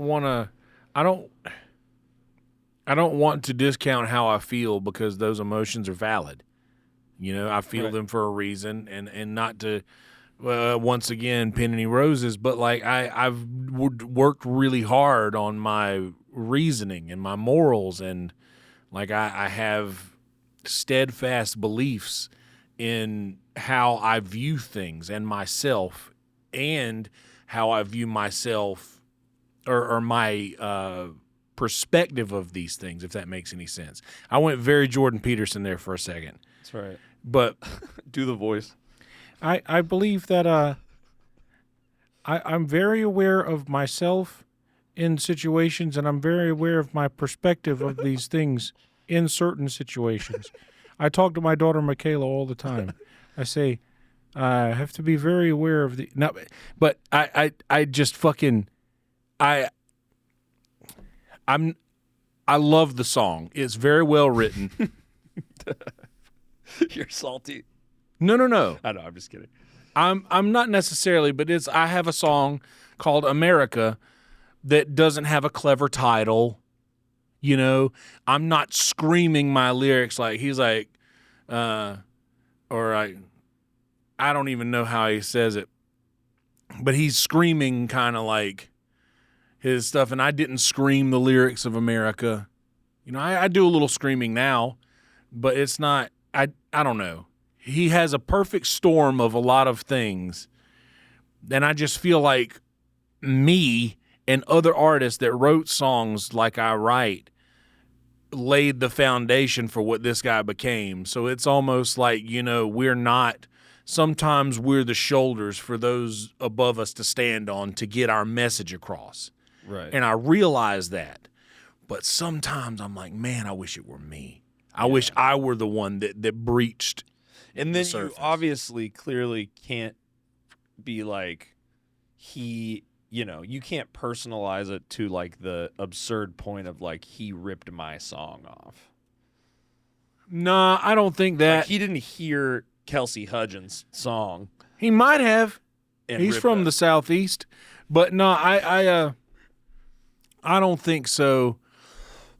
But it's very curious. Like, he starts his song the exact same way I started my song. Like, he says something really profound in the beginning, starts singing, then strums the guitar, says these profound lines, and then at the end of the song, he repeats the first words of the song softly as it fades out. Like, it might be just a structure of songwriting that we both use, but it's hard for me to not hear the similarities. Sure. In the song, but I'm stoked that a lot of people are paying attention to this now. That makes me happy. But what I'm thinking is, man, like, do I start pushing this now? But it's funny because I've been doing stand up a lot more than music, and then this happens, right. And I'm like, the second you switch come gears, on, dude. The second you switch gears, your style of music is popping.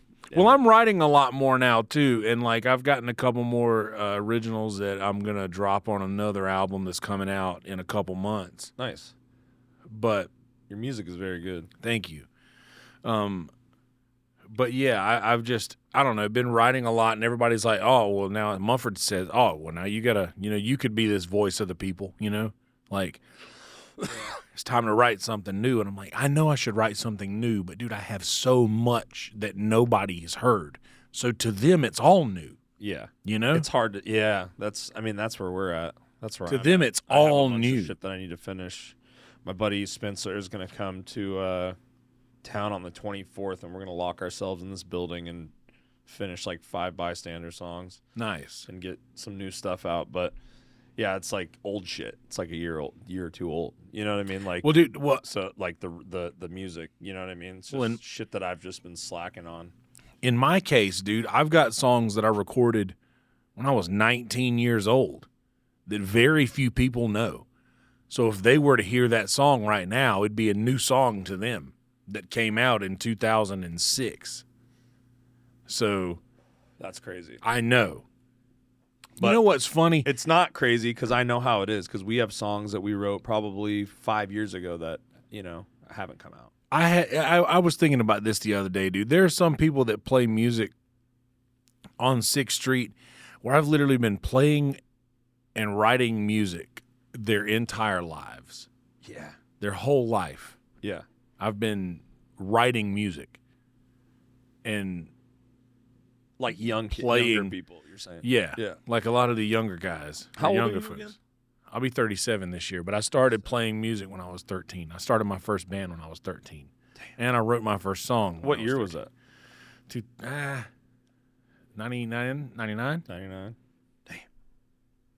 I would have been 8 years old. Hell yeah. Well, I've been writing music since I was 8 years old, Yonder. Well, I got serious about it when I was 13. I've played music since I was very young.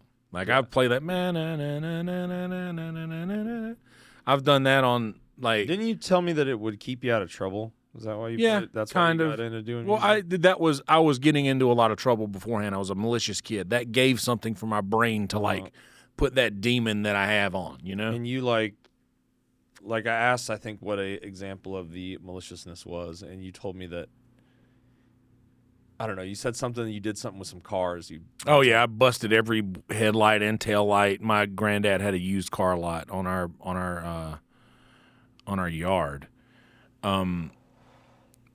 So, like, it was just a bunch of used cars, and I went and busted every tail light and headlight with a baseball bat. I flattened every tire. Just because you were bored?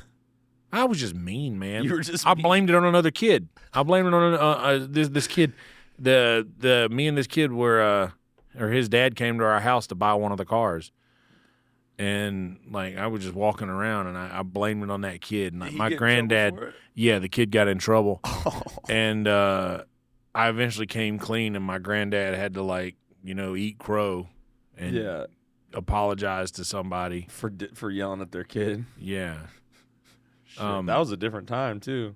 It was a very different time. Kids got, like, whooped back then. If you did some shit like that, you would just get straight up. Oh, I did, too. Did you get the belt? Bro, I got the belt. I got the metal yardstick. My grandmother, Granny, Mabel, she would send me in the yard to pick my own switch.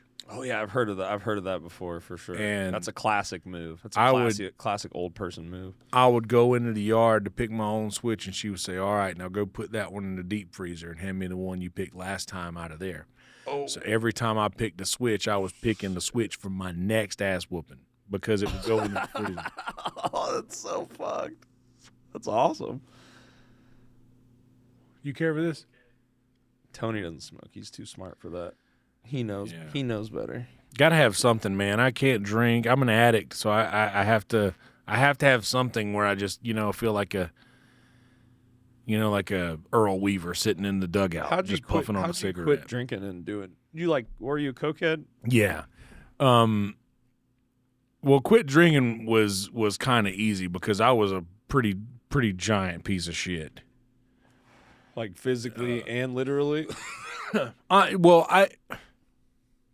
I was also the greatest person you ever knew. You know what I mean? Like me and Marcus were talking about this the other day, and we're very similar in this. Marcus also doesn't drink. He's got 3 years now. Nice. As of the other day. How long have you been going? I got February of 2016. Nice. Congrats, dude. Thank you. So yeah, I was just the best person you ever knew or the worst person you ever knew. Like, there was no real gray area. I was never middle of the road. Depending I was either on how like drunk you were? No, like just depending on what mood I was in. Oh. Like, because sometimes I would be in the mood to where I want to make everybody's pain go away. And then other times I would resent them for ignoring their pain, so I would point it out to them, Yeah. And damn, that's deep. I do it. I still do it, but I think that my intentions were good. And like, I want to show you this thing that you have that you might not see about yourself. But that that works for good things, So I use it for good things now. You use your powers for good. Yes. But they work the other way. You just don't act up. I can flip the switch, dude. I have this thing. I don't mean it. Like, it's just like I'm out of sight, out of mind. Like, I have very good friends that I rarely talk to anymore. I have very good friends that I rarely talk to anymore because just out of sight, out of mind. If I see them, it's like, fuck yes, get here now. Yeah. Like, and things are gonna get out of hand. No. It's just like, fuck yes, good to see you. It's not like, where have you been? Blah, blah, blah. Let's catch up. It's like, why do you keep them out of sight? We beat the Braves twice already in this series. One more tonight. We're going to sweep them. Yeah. Like, it's you pick up where you left off. Right. That's how I am. Why do you keep them at a distance, though, you said? I don't keep them at a distance. I don't mean to. Oh, okay. I'm just out of sight, out of mind. I'm just saying, like, that's just one of those things about me that I know that I have that I can't really help. Like, I'll still feel all of those things, but I do want to be...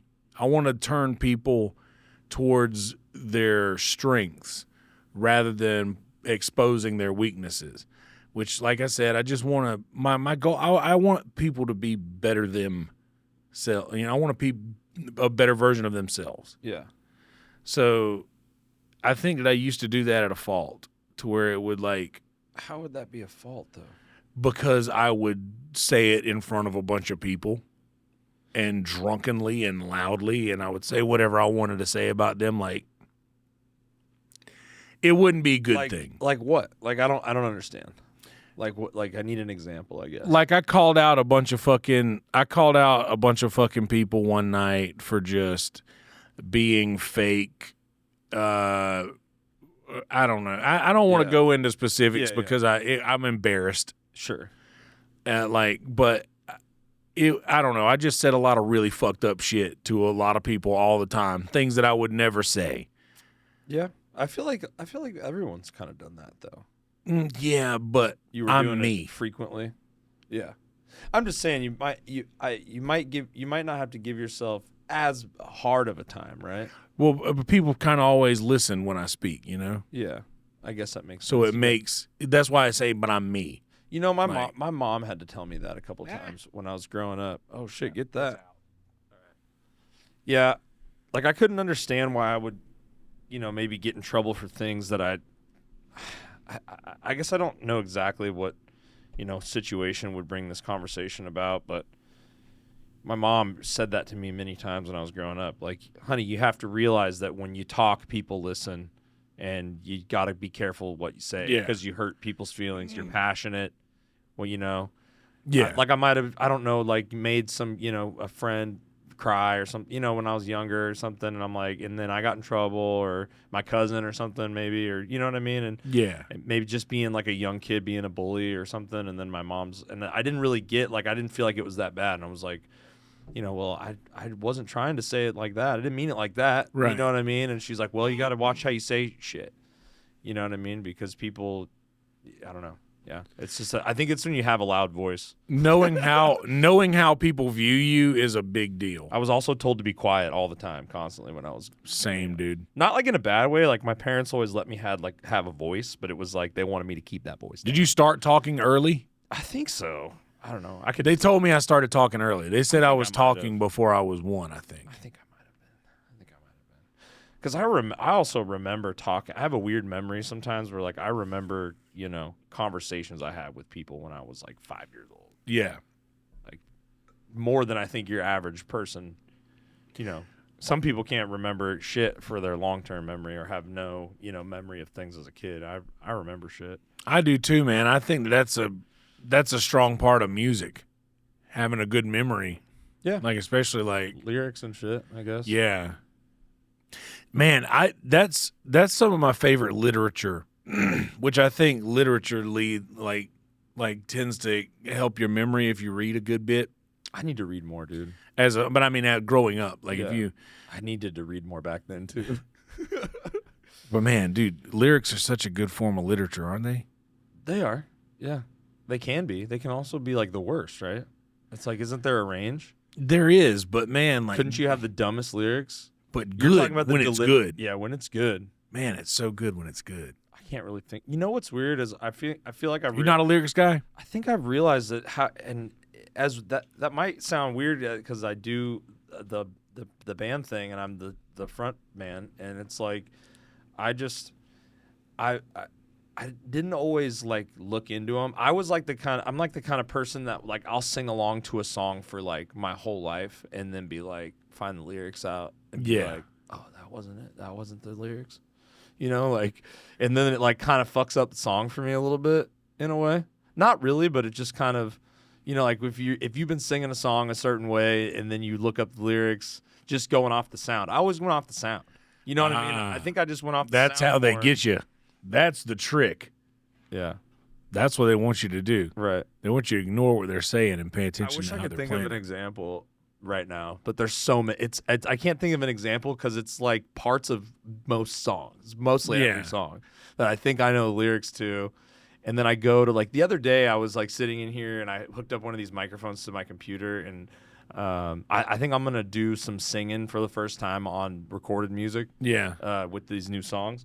And so I'm trying to tap into like, I actually wanted to talk to you about this.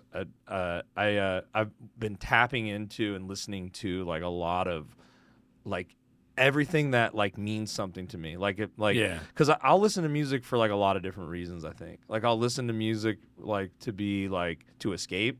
Yeah. You know, and just like zone out, or I'll listen to music to like, you know, feel relaxed, or I'll listen to music because it's the new thing that came out and I'm going to check it out and just see what's out there, what's on the market. You know what I mean? Yeah. Like market research, you know? And like the new metal stuff is like, there's a lot of, all the bands that are killing it are doing a great job, but I have trouble like getting into it and personally enjoying it. Are you mostly listening to exclusively metal? No, exclusively everything else. So like before, what I find is that, and I wonder if this happens with anyone else or if it's just me, music is like it's my own worst enemy in that it's like my biggest distraction from doing music is listening to music. And so like what I mean by that is I'll get down these like, it's almost like a drug, I think. I'm not an addict person, and I don't know. Well, I mean, I'm addicted to nicotine and caffeine probably, but I didn't like have a coke problem ever. So I don't know. Maybe this is what people go through, but like it just destroys like my musical life when I get down a rabbit hole of like a type of music. So like most recently it was country. You know what I mean? Which I love, like the new. What era? The newest, shittiest, poppiest country music that you hate. Yikes. Yeah. And I mean, like Morgan Wallen, Luke Combs, like all the shit that's like, if it was popular right now, give it to me. And it's like, I still love it. I think it's great. Everyone has their own flavor. You know, I get what it is. I'm not a country boy listening to if I was like a country boy listening, I'm from Oregon. Right. You know what I mean? From Portland. So it's I get it. I'm a purebred yuppie. So it's like, you know, I'm listening to it for like the fun of it, and I love the sound of it. And if anything, I think it's been positive for me because it's like maybe I might be approaching my lyric writing differently, or my, you know, just like the way that I think about things being cleverly worded, or, you know, things like the double meanings on words and stuff like that. I've been like I really like that, but it's like the problem with that was that when I find something like that I like, that's what I put on as soon as I get in the car. That's what I put on when I'm on Spotify. That's what I just kind of go. It's like a dude that every time he gets like your boy, you know, and every time he gets a girlfriend, he's just fucking gone. You know what I mean? He's just hanging out with her, and then that'll only last for like 6 months. You know what I mean? And then he's like, it's like he wakes up like, where have I been? And then he needs everybody else. Yes. So cater to him. Happened to me with like country music. It's happened to me recently with like EDM stuff that I never really was into before, like electronic music and like Dua Lipa and like pop. A couple years ago, it happened to me with like hip hop and like all the like Drake and like all the stuff on the radio. You know, like the mumble rap people call it. Yeah, like, I still love all those things you put on some songs, like. You know, I truly listen to and enjoy everything, and a lot of it I enjoy more than with metal. I'm encapsulated with metal in a like 2009 to 2013 metalcore, deathcore. That's what I like. That's the music that brings me joy as far as like the newer death metal stuff goes. Yeah. And like I can still at the same time listen to stuff and go, that is great, very quality, and say nice things about it and feel nice things about it, but does it bring me joy, right? Yeah. And is there a lot of emotion for me? More oftentimes than not, there isn't with like a lot of the newer metal stuff, and it sucks because it's like, you know, it's my friends release music, and it's just like not my thing as a consumer. Like, but I look at it as a person that does it, and I'm like, dude, checking all these boxes, you guys are killing it, right? Yeah. So it's like you can offer genuine positive things about somebody doing music, I think, without like maybe it personally bringing you a ton of joy. Whereas like, to put it in perspective, I've started to go back and just say, I'm only going to listen to right now things that bring me like joy and make me feel things. And so I've been going back to like the music I listened to when I was growing up with my parents. Yeah. My dad been listening to his favorite band. One of them was like Marcy Playground for a long time, which they're only known for that one song, but that's like their worst song. And I know people say that. Yeah. It truly is their worst song. Dude, Sherry Fraser and Poppies. Yeah. Those are Sherry great. Fraser, where have you gone? That shit slaps. And so I love that you know this because they have a song called All the Lights Went Out. Yeah. You know that song? Yeah, that album was great. That album was fucking phenomenal. Bangers. Dude, and I was like texting my dad. I talked to him there. I was like, dude, I'm getting back into like all this old shit, you know, and like I'm trying to like figure out, you know, what makes me happy musically. Yeah. And it just like, dude, I was listening to that Marcy Playground album, and I just put it on, and I was literally sitting there like on my couch with Spotify on my TV, and I was like, I'm just gonna listen to music, you know. I cleaned the house, and I just sat there, and I was like texting or looking at Instagram while I was listening, and that song, All the Lights Went Out, it fucking hit me, dude. Or no, the second that it came on, I started crying. Like legitimately, uncontrollably, like happy sobbing. You know what I mean? Yeah. And I get that way. Like I'll see a band and that I've always loved, and I'll cry. Like I'm really emotional. I'm a crier. I'm a big musical crier. Like and it didn't happen to me my whole life. It was like when I was like 18, it started happening. Welcome. And so, well, I mean, it's been a long time, but I had to I took a video of it and sent it to my dad, so he knew that I wasn't full of shit. Like I'm fucking like crying. This song just came on. He was like, yeah, I love that one. And it's like, that's what I'm chasing right now musically. Is like what brings me like physical joy. And so I've been listening to a lot of like Incubus, dude. That's just some of the best music ever. Make Yourself. Oh my God. Make Yourself is a fire album. The Warmth is my favorite Incubus song. Yeah. That whole, they all kind of sound similar to me, and that Morning View, the Morning View album is very good. They have a Morning View session, or Light Grenades is good too. That's their last good one, I think. Yeah, I think I kind of fell off after Morning View a little bit on them. Listen to the Light. But man, like Megalomaniac and all that stuff that was on that album. I think Megalomaniac was from Science, but I could be wrong. I think Megalomaniac was a later one. Science was their first album. I don't mean to fact check you, but now I'm just interested here. No, I remember when Megalomaniac came out. I think there just might be one. I think for me and what music means to me and what makes me feel joy.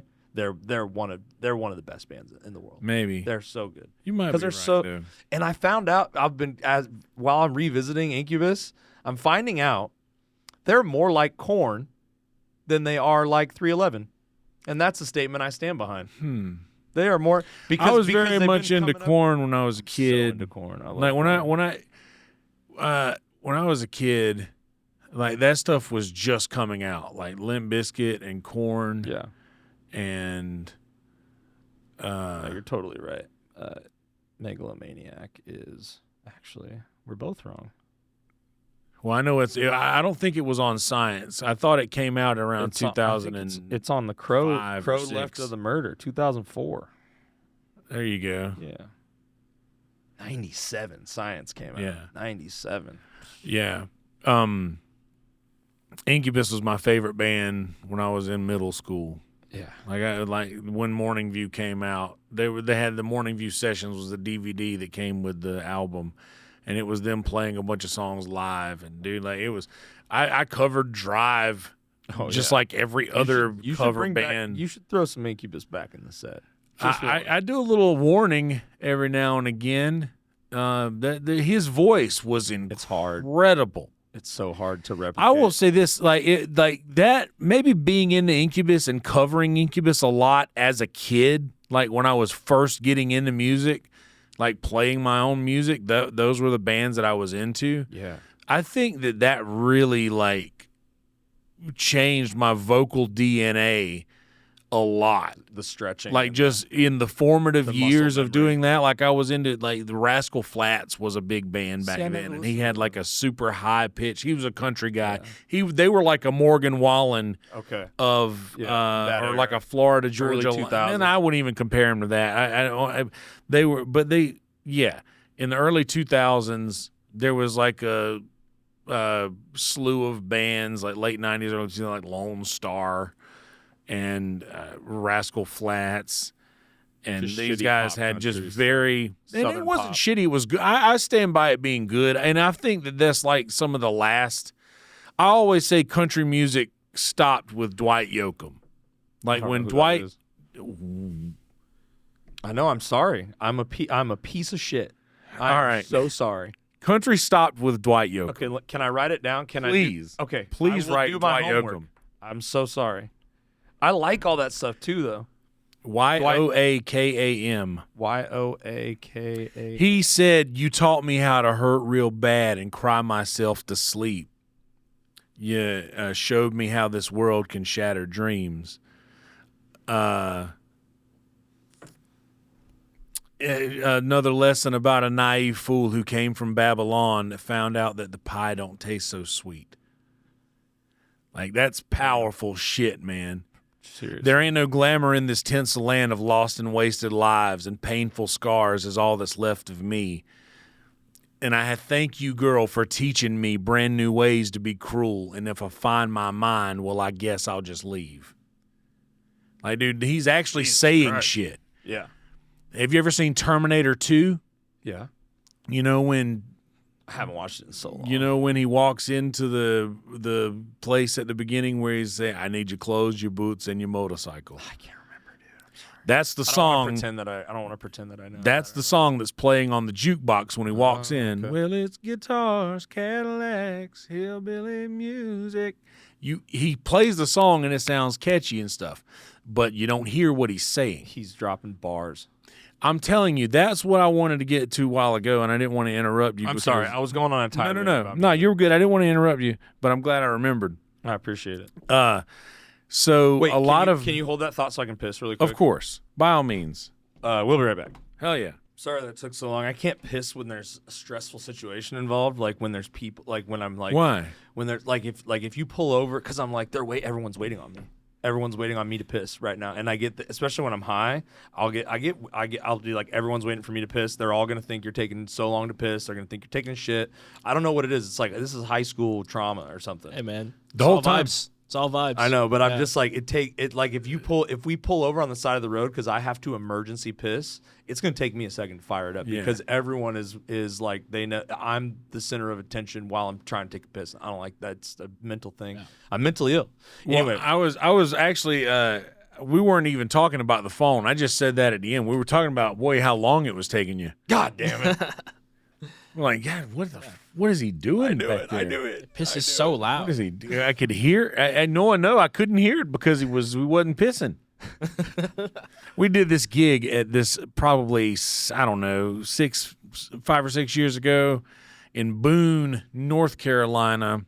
at Appalachian State, and it was one of those things that had like three stalls of urinals. Yeah.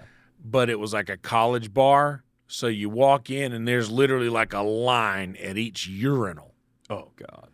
And man, that's the only time I've experienced that. Dude, that is my nightmare. In public. That is my nightmare. And I had to piss real bad. Dude, I'll wait for 4 dudes to take a shit. And I'll piss in that stall that 4 men just had their way with. I'll piss in that nasty stall. I'd rather do that. I need the privacy. I want to click that lock over. I don't want anyone near me. Dude, I've had to back out of the I've had to back out. I've had to sit there and fake like I was pissing. And then because the bladder, I can't get it fired up. I'm just too high or something. I will and I noticed that somebody is done with the shit and they're washing their hands. I will wait for them to leave, and then I'll fucking go into the shitty stall. I'll zip up, and then I'll run into sweet privacy. And as soon as I click that lock, why do you zip up? Why don't you dick out over to the? Because you don't dick out over with the transfer. You don't dick out on the transfer. Are you ashamed of your dick? It doesn't look great when it's not hard. It doesn't. It doesn't. I'm the definition of a grower, dude. Oh, man. But it's so, I don't know anybody that's really, I've never met a person that was like, I'm stoked on my flaccid cock. I've never met somebody that was stoked on that. I am, man. I don't want it in, I don't want it in the way. What do you mean? Imagine having to run around with what it becomes all the time. Dude, that would be horrible. That would suck. That would be crazy. Jesus, sometimes, though, if the house is warm, I'll get in the shower and I'll be like, all right, dude. Wait, dude, sometimes I'll get in the shower and be like, yo. As soon as I get in the shower, it like gets a little cold. It gets, the air and water temperature differential. It'll create the dividend. Do you ever, and my friend David told me about this, do you ever get in the shower and you turn the water almost as hot as you can stand it? Yeah. And just hold it on your ball sack? No. You ever do that? No. I've never done that. Hey, look. I'm gonna teach you how to do it. All right. So what you got to do is you got to get in there. You got to hold shaft out of the way, and you got to get the shower head. Just your balls. We've all got shower heads, right? I don't have one anymore, but I did. All right, get one. Okay, come on, get a new one. It's 2005 now. I know. So you get one of those. You pull that down, and you go down there. And shaft up, just flaccid shaft up. You're just pulling hose, and you got sack and taint. All right, and you're gonna rotate the. This isn't a sexual thing. No, this is a cleanliness thing. It's not even about that, because using hot water is not good. What is it about? I'm getting there. Using hot water in the shower is bad for your pores. It opens your pores. And, it makes you sweat more, so it kind of makes you dirtier to use hot water, which I know doesn't work for dishes, but anyway. So what you do is you get it pretty hot and where you can stand it, and then you hold it there, and then with the other hand, you just click a little bit more to the hot. Just a little until it almost burns too much, and then when it burns almost too much, you go just a little bit more. And I'm telling you, just hold it there for a second. Just withstand the pain for just a second. For what? For the greatest moment of your day. I'm telling you, you try it one time and you'll do it every time. Really? Yes. What happens? I don't want to spoil it for you. This feels like a setup. I'm not gonna burn. Dude, I'm not gonna burn my sack. Don't burn you. Listen, be. You know what? I promise you, be gentle the first time. Be gentle the first time with it. Some metal kid is gonna listen to this, and he's gonna lift his shaft up and destroy his sack and taint with hot water, boiling hot water. All I gotta say, man, is it can handle hard-boiled eggs. I'm telling you, dude. Yeah, they'll come out. Yeah. Is this your method of like male birth control? You're just burning off the. Maybe. I think it gets them more excited. Isn't that like why our balls are out of our bodies? Because this has to be like a couple degrees cooler. I don't know, but it certainly helps. To be a couple degrees cooler. I think that's some science shit. That's true. Boy, I don't know, man. I have to keep mine much cooler. I wear sheath underwear and a shitload of cornstarch. So explain the sheath underwear. You don't have to use the thing. What? You don't have to use the little pouch. Okay, but explain the pouch. So, if one were to use it, because I still don't fully grasp it. All right, so there is a pouch. Boxer briefs? Boxer briefs. They have regular, type, but I'm a boxer briefs. But there's a pouch that your ball sack goes in. Like, imagine this as a little pouch. Your ball sack goes into the pouch, but there's also a hole that your shaft can go into. Like the traditional boxer brief Like hole. a traditional boxer brief, but it's an actual hole that your shaft can go into, and then there's the cover over that. So there's like 3 layers of fabric. How is that more comfortable? Well, I don't use the. How I don't is it use it. supposed to be more comfortable though? That's what people Well, say. it's not supposed to be more comfortable. It's supposed to separate your ball sack from your leg permanently. Okay. Because normal people don't use cornstarch.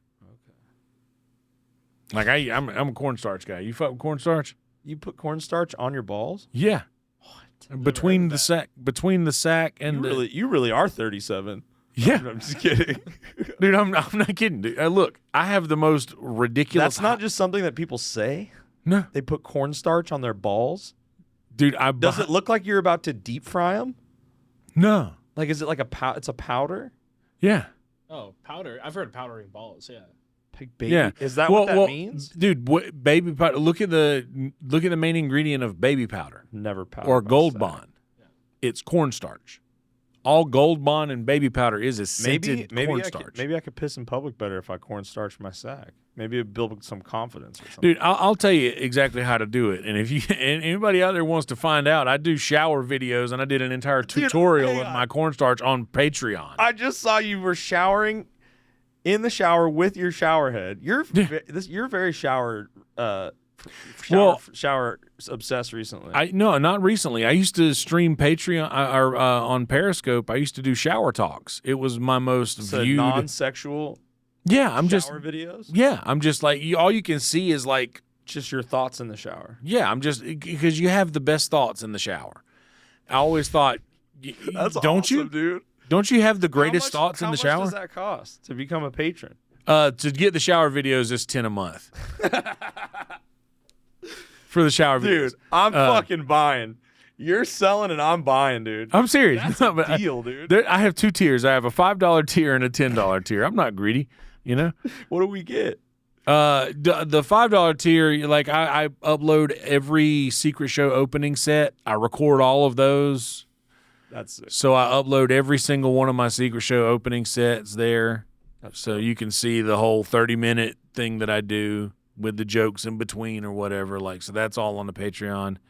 And I haven't recorded any yet for the Patreon, but I'm going to be recording some like barking videos. Like, I don't know if you've seen what I do when I'm on the sidewalk. Yeah, explain to people what that is. So for barking is what comedians do to like drum people up to come inside to go to comedy shows or whatever. So what I'll do is I'll be sitting on the sidewalk and I'll have whatever flyer I'm giving out, and I'll say something silly like Hillary Clinton killed Pee Wee Herman. Live comedy 9/11. Never forget. How often do they work? I mean, I'll get a reaction like 97% of the time, but I get a positive reaction 70% of that. Most people laugh. 30% of people are like, ah. Dude, I'll hand out a stack of flyers so fucking quick. But how many people come back into the I bet show? I have some in my pocket right now. No, I don't. How many people do you get any people that are like, all right, let's go to the comedy show? Because 6th Street is like, it's basically just a sea of people trying to figure out what they're going to do for the rest of the night. You know what I mean? Like, because they're leaving a comedy show or they're going bar to bar. So it's like, you could get some people who go, yeah, I'm down for some comedy, and they go in there. Do you get people in there like that? The way I do it is like I'll try to look at people that are looking like they're looking for something. You can tell the people that are just coming in to pick a DoorDash order up and leave. Yeah. And like if somebody's like trying to look for something to do, if they're trying to, I need to find something, and you can tell like that person. Okay, live comedy tonight, or boy, we got stand up comedy upstairs, and I'm not kidding. They're telling jokes. You know, like just silly. I don't know. It's funny. What's the worst reaction you ever got from one? Some people will turn around and say, "What did you just say?" What did you just say? They always say it like that. Sassy. They always say it like that. You know, no matter the orientation, they'll always say, "What did you just say?" Because I'll be like, "What did you hear? What Hillary Clinton did to that poor black fella on that boat dock in Alabama?" What did you just say? Like, what do you mean? Like she got a bunch of pasty whites to go out there and jump that fella. Boy, they came after them though. I'm just trying to be silly, right? But you're trying to evoke a reaction, and I realize, and it's not like for people who I don't know if your listeners are or viewers are mostly comedy or comedy. I don't either. Comedy people. Yonder, I think we're new enough right now that we're paving the way right now. Okay, fair enough. Well, but yeah, if people outside of comedy, like this shit's not true. It's not real. No. We don't believe a lot of the shit that we're saying. We're just trying to make you laugh. But I feel like if I can get somebody to laugh on the sidewalk saying something like that, then they might have a good time at a comedy show. Yeah. So you're kind of I'm testing the waters. You're like weeding out the people who wouldn't want to come. The normies. Show. Yeah. Yeah, I'm weeding out the normies. Yeah. So if I can get them to laugh at that. I feel like when you go up with something that's too personal, it's hard to maybe if it's funny to you, you know, it might be funny to you, but it might be because it's too personal to you, you might not realize that you're conveying it in a not funny way. Yeah. You know what I mean? Or something. And I feel like I've dealt with that where I've tried things at open mics where I'm like, you know, ooh, maybe that was too... Like, I'm trying to write a bit about my parents. My parents got divorced, and they got divorced when I was 23, which is weird. That's like a weird thing that doesn't happen. The Michael Jordan year. Yeah.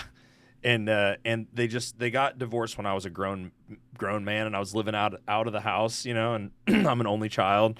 And so it was like, okay, well, I hope you guys can figure that out. You know, it's like I wasn't like, oh, my mom and dad are getting divorced. It's like a little kid. So they stayed together for the adult? Yeah, no.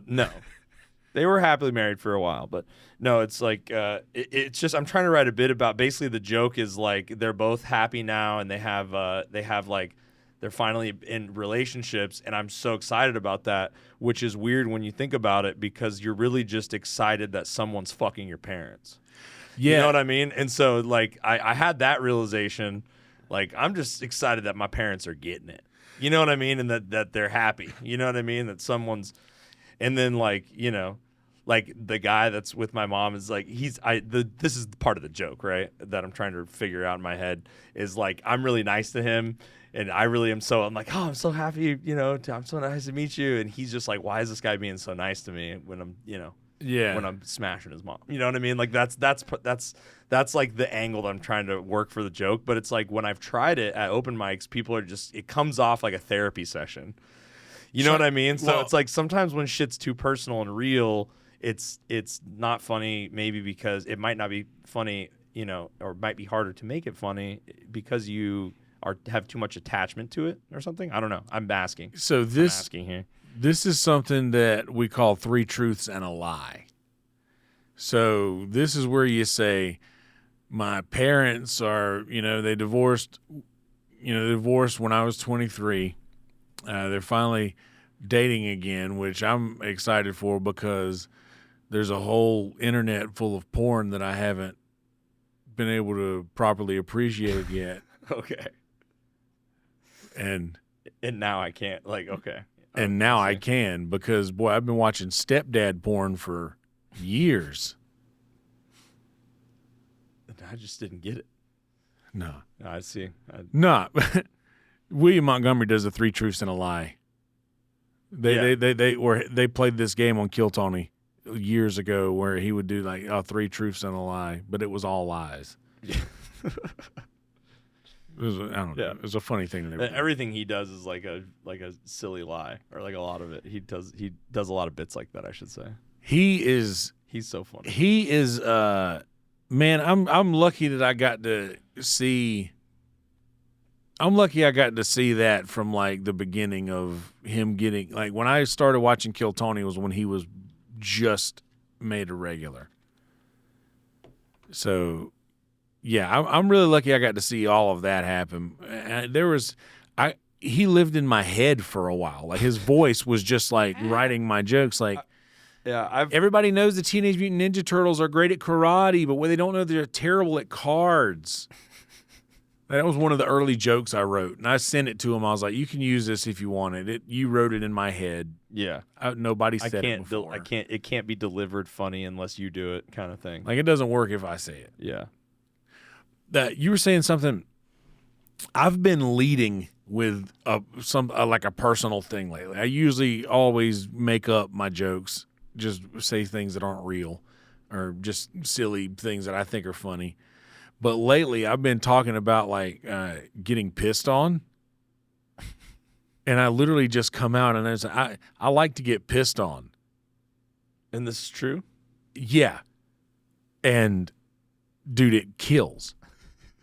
Well, like I'm just telling them what. On the other hand, I guess some things are funny when they're true. That's like I'm just like it immediately. It's like I have them. I like to get pissed on, and then they're like, "What?" Yeah. And then what's the joke? There is no joke. One? I literally just described the way that I like for it to go down, and it just continuously gets laughs. Well, if it ain't broke, dude. I don't know. So I've been, everything's changing now that I've been doing stand-ups as much as I have, because I'm figuring out that I can just, if I just talk about what I believe and feel passionately about for real, it apparently works. When did you find out that you like to get pissed on? I was in a she might see this. My ex-girlfriend, we were in a swimming pool, and she was like very close to me in proximity, and she started pissing in the pool, and we were very close to each other. And I was just like, "Oh man, like this is great." I like the temperature change in this pool just then. Well, I really enjoyed that, and then it just started to be a thing, like where it was like mostly in pools though. Like it has to be a pool. It doesn't have to be in a pool, but I'm not above putting a towel down. You know. You see what I mean? Yeah. Like I'm just being honest. I'm not above putting a towel down. We'll have to do it on a tiled floor, but it like I don't mind. Yeah. I don't mind any of that. But that's where it came from. It would happen it didn't work as good in the hot tub.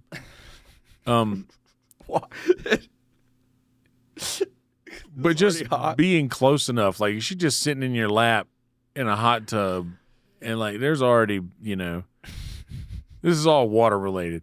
Yeah. Nah, but that's where that came from.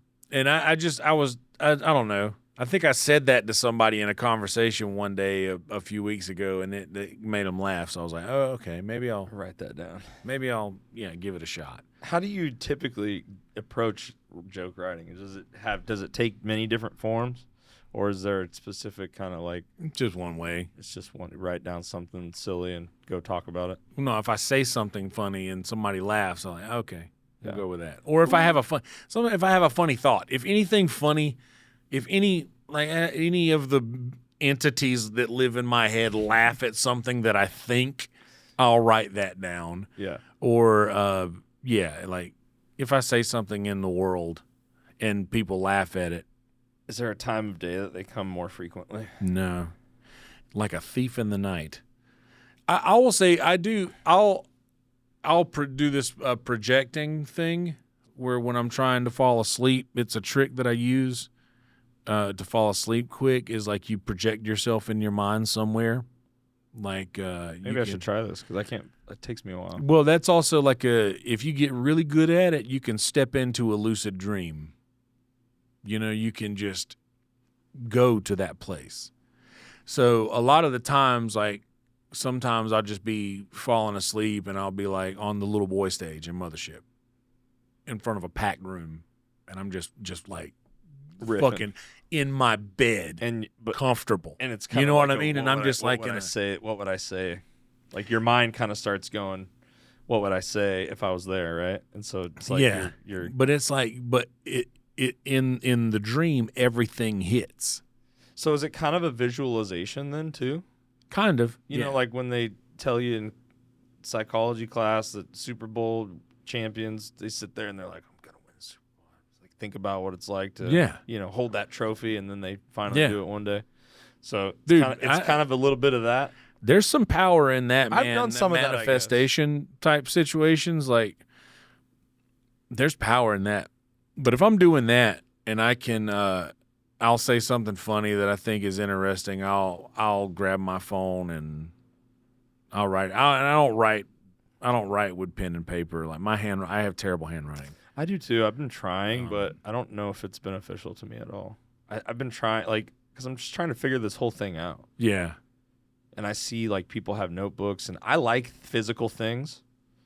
You know what I mean? Yeah. So I like the ritual of like grabbing my notebook and going to the mic. Oh, dude, I love what I mean? I love my bonsai. Whether or not I put book. anything I love my book, man.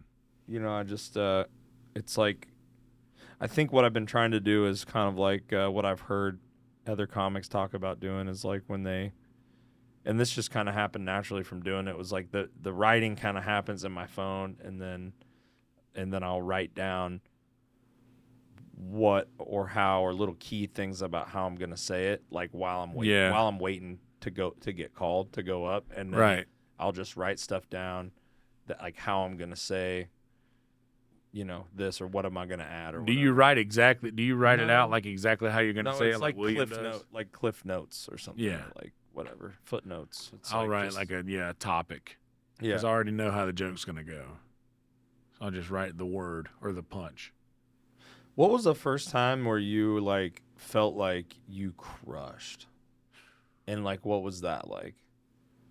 Like, whether it was at an open mic or a show? I don't know about the first time, because I haven't had one of those yet. I don't think, but I did do like the first spot that I did. That Zach Black gave me a spot. Yeah, and I did 5 minutes, and I realized a lot in that 5 minutes. That first real 5 minutes. Dude, 5 minutes feels like 30. It didn't. It didn't for me, and I did like almost perfect. I did that's good. 540. I did 540. Hell yeah. And it felt good, and it was like it obviously could have gone way better, you know, but it was like I backed out of something when it wasn't working at the right time. Didn't, you know, try to commit to something that wasn't going to work, and then like just went and did some other thing that I knew might work. And the main thing was the reception. It was so much different from the mics. It's like, you know, the open mics can be so rough with like just trying to do it in front of comics, and then so I'm trying to figure out the exchange rate between if I get a chuckle from you and, you know, two other comics, and then like a couple laughs from a drunk person, you know, how will that, what is that worth at a real show, right? Like, how's that going to resonate? How's it going to, what's the transfer or I call it the exchange rate, I guess, because usually if you get a few giggles at an open mic on anything, that'll be a laugh at a show. Yeah. Like, if you get any reaction at all at an open mic, that'll be that'll be a decent laugh. I noticed that too, just like the reception, because for me, when I'm trying to like, I think subconsciously relate everything to playing music in my head. Yeah. You know, because that's what my experience on stage is. And so when I get up on open mics, I'm like, you know what I mean? Like that's kind of the energy that I have to shake off, and then I'm gonna try working on some stuff. Yeah. And then I went into the show like thinking that was gonna be that was gonna be the same feeling, and I was like, I was like ready to get punched, like this. Yeah. And then I realized that like they were coming in for a hug, basically. Yeah. You know what I mean? And there's so much it's so much different when you're like you go up and do it for people that it wasn't an expensive show, but it was a ticketed event people paid to be at, really small. You know what I mean? Where was it? It was at East Siders. Hell yeah. Place. And East Siders or East Austin Comedy Club? East Siders. Nice. East Siders. Yeah. Cider Collaboratory place. Nice. But it was just and then after that initial like wince, I was like, oh, this is kind of like how it is for me when I'm doing the metal thing. Yeah. Like they're like I have them a little more. I'm like I say stuff and look at them and they're like they're just and they're receptive, right? And they're like or what it's like. So like it's not like the open mic is so weird because it's not like an accurate representation of how shit might go. Not at all for you, but you have to do it in order to like get better. Yeah. You have to go eat shit at open mics, and then it's just interesting because I'm almost just like go up. And like you said, when you're in a position where you're getting more actual stage time, it's like that might benefit me more in the long run if I can get to a point where I'm doing that more because that was more fun for me, and I felt like the work I had been putting in, I was like, oh, okay, so I'm not just like a total piece of shit at this. Yeah. Well, the Creek has a midnight mic every night, pretty much. And I mean it can get that way, it can. But and Sunset we have a good hang. mic. It's a fun hang. The hang is fun out in the patio. I wish they did the mic out there. Everybody's out there anyway. They used to do a mic out there in the daytime. I did it when I first moved here. We have a good mic on Mondays at Sunset that Colton Jones runs. I did that once, but I was really late. Yeah, that's fine. But still, it's like it's a decent mic. But I have the benefit of working there, so I can if the room's good, we can go up. Yeah, because that we work there. Yeah, that's why we work there. We want spots, and then we got, like I said, we got our staff showcase tonight. So I'm getting a guaranteed like 10 minutes, nice, at least a week. I'll try to make it out if I can. A guaranteed, because I don't know, depending on the lineup, how crazy the lineup gets, we'll get 5 to 7 minutes on the staff showcase, and then I'll get 5 minutes on the open mic. So that's the thing. Marcus said this thing to me a while back about like logging how many minutes a week I do. He's like, I'm trying to do like, first you set a goal at like 30 minutes a week. I want to do 30 minutes and then make it 45. Most mics are like 4 or 5, right? Yeah. Yeah. Most mics are 3. Okay. 3 minutes. If they have a lot of sign-ups, it'll be 3 minutes with a light at 2. And if there's not a lot of sign-ups, it'll be, 4 with a light at 3. Like Lucky Duck. But Lucky Duck, that's a marathon mic that Alden doesn't mind running because he can take a break in the middle and have someone come in and guest host. Yeah. And the list gets crazy. Did he talk about the list? He taught me some things about the list, yes. The list has a mind of its own. Yeah, that's what he said. And I was like, what does that mean? And he said something else cryptic. Like, he was like, it does what it does. The list does what it does. Yeah. That's right. And I was like, okay. The list has a mind of its own. Is that a good thing or a bad thing for me? And he was like, it's for you to find out. Or it's like, yeah. He's like the guy at the shop of horrors that like sells you like, the like cursed monkey hand thing or whatever. Like just speaking in like little like quips and yeah, dude. The list does as it does.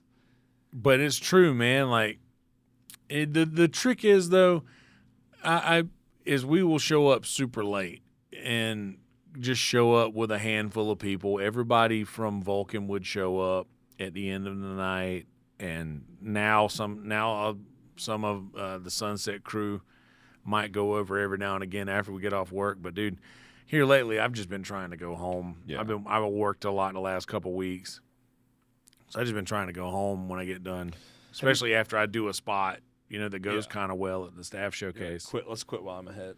But you were asking about the first time I crushed. Yes. I don't remember the first time that I honestly, I would have to be like Kill Tony appearances. But I don't really consider because the Kill Tony crowds are hot. I guess I mean Tony gives me like a good intro, but I just mean with like your material 5 minutes or something. Dude, I don't know that it's not the first time, but I had this really good set, like a 10-minute set at 4th and Co. one time where I was just like comfortable. I don't know where that is. It's over on 4th in Colorado. Okay. But I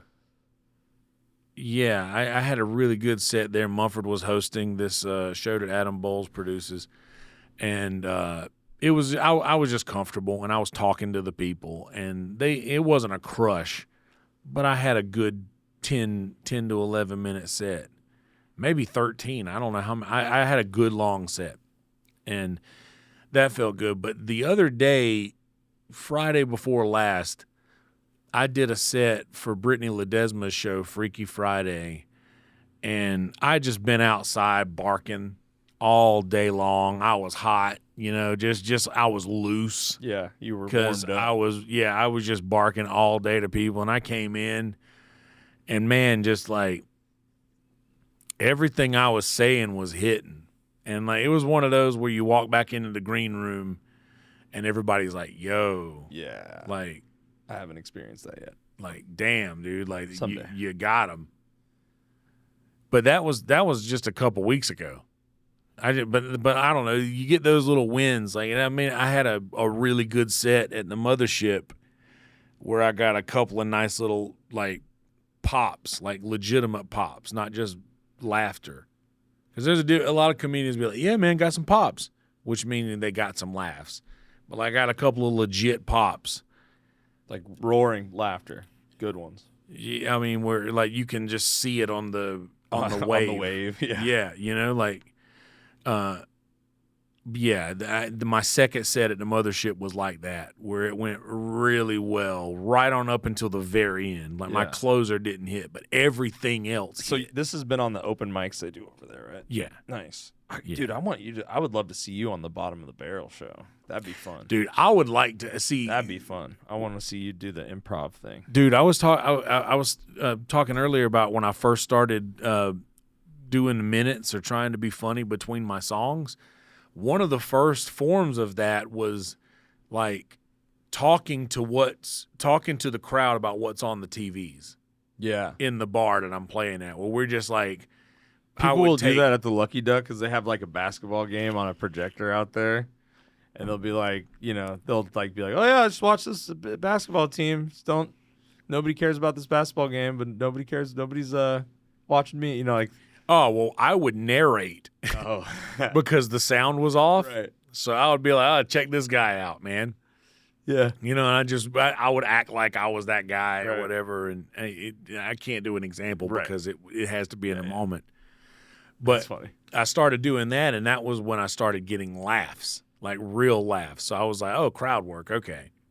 And I've always been good at just talking to the crowd anyway. So that's all Bottom of the Barrel really is like a localized version of crowd work. Instead of somebody, hey, where are you from? You just pull something out of a... It's like it's a little more put together. Yeah, everybody puts a thought down. I'd love to do that. I love Brian Simpson so much, man. He's so cool. He's I've the never met best. him. I've never met him, but he just seems like a really cool guy. He is His wise. persona is cool. He is wise, bro. Yeah. He has some legit comedy wisdom. He said this brilliant thing one time that changed how I looked at stand-up, where he said, everybody thinks you're supposed to make them laugh in comedy, but you're not supposed. It's not about that. They just want to see how you view the world. So you're offering them your perspective of the world. That's what your jokes are. You're offering them how you view things. Damn. So you're just showing them your perception of the world. And I was like, fuck. Brian Simpson is also the guy who does the 3 tight, funny jokes right out of the gate, and then bam, bam, bam, I'm funny. Yeah. Like I'm gonna try that. He does the bam, bam, bam. Some shorter things. Well, not even. They don't have to be shorter. I'm just saying, like he comes in, and he gets you off of the first 3 things that he says. Like it's almost like Louis C.K. would say, "Hey, what's your closer?" And oh man, I got a great closing. All right, cool. Open with that. Yeah, I've been trying to do that at open mics too. Like the dick shedding bit that I like. It's the only thing that I have. That's I'm trying not to really good bit. I'm trying not to lean on the crutch of like that being like, all right, I'll just because I get tired of like, here's 3 new things that don't work probably, and then I'll do the one thing that works. Yeah, you know what I mean? Like that gets old, and I've found that I think 2 or 3 times I just start with that or do one quick thing and then do that bit, and then I'm like, and then that set kind of goes, but I feel like it loosens me up more. It's almost for me.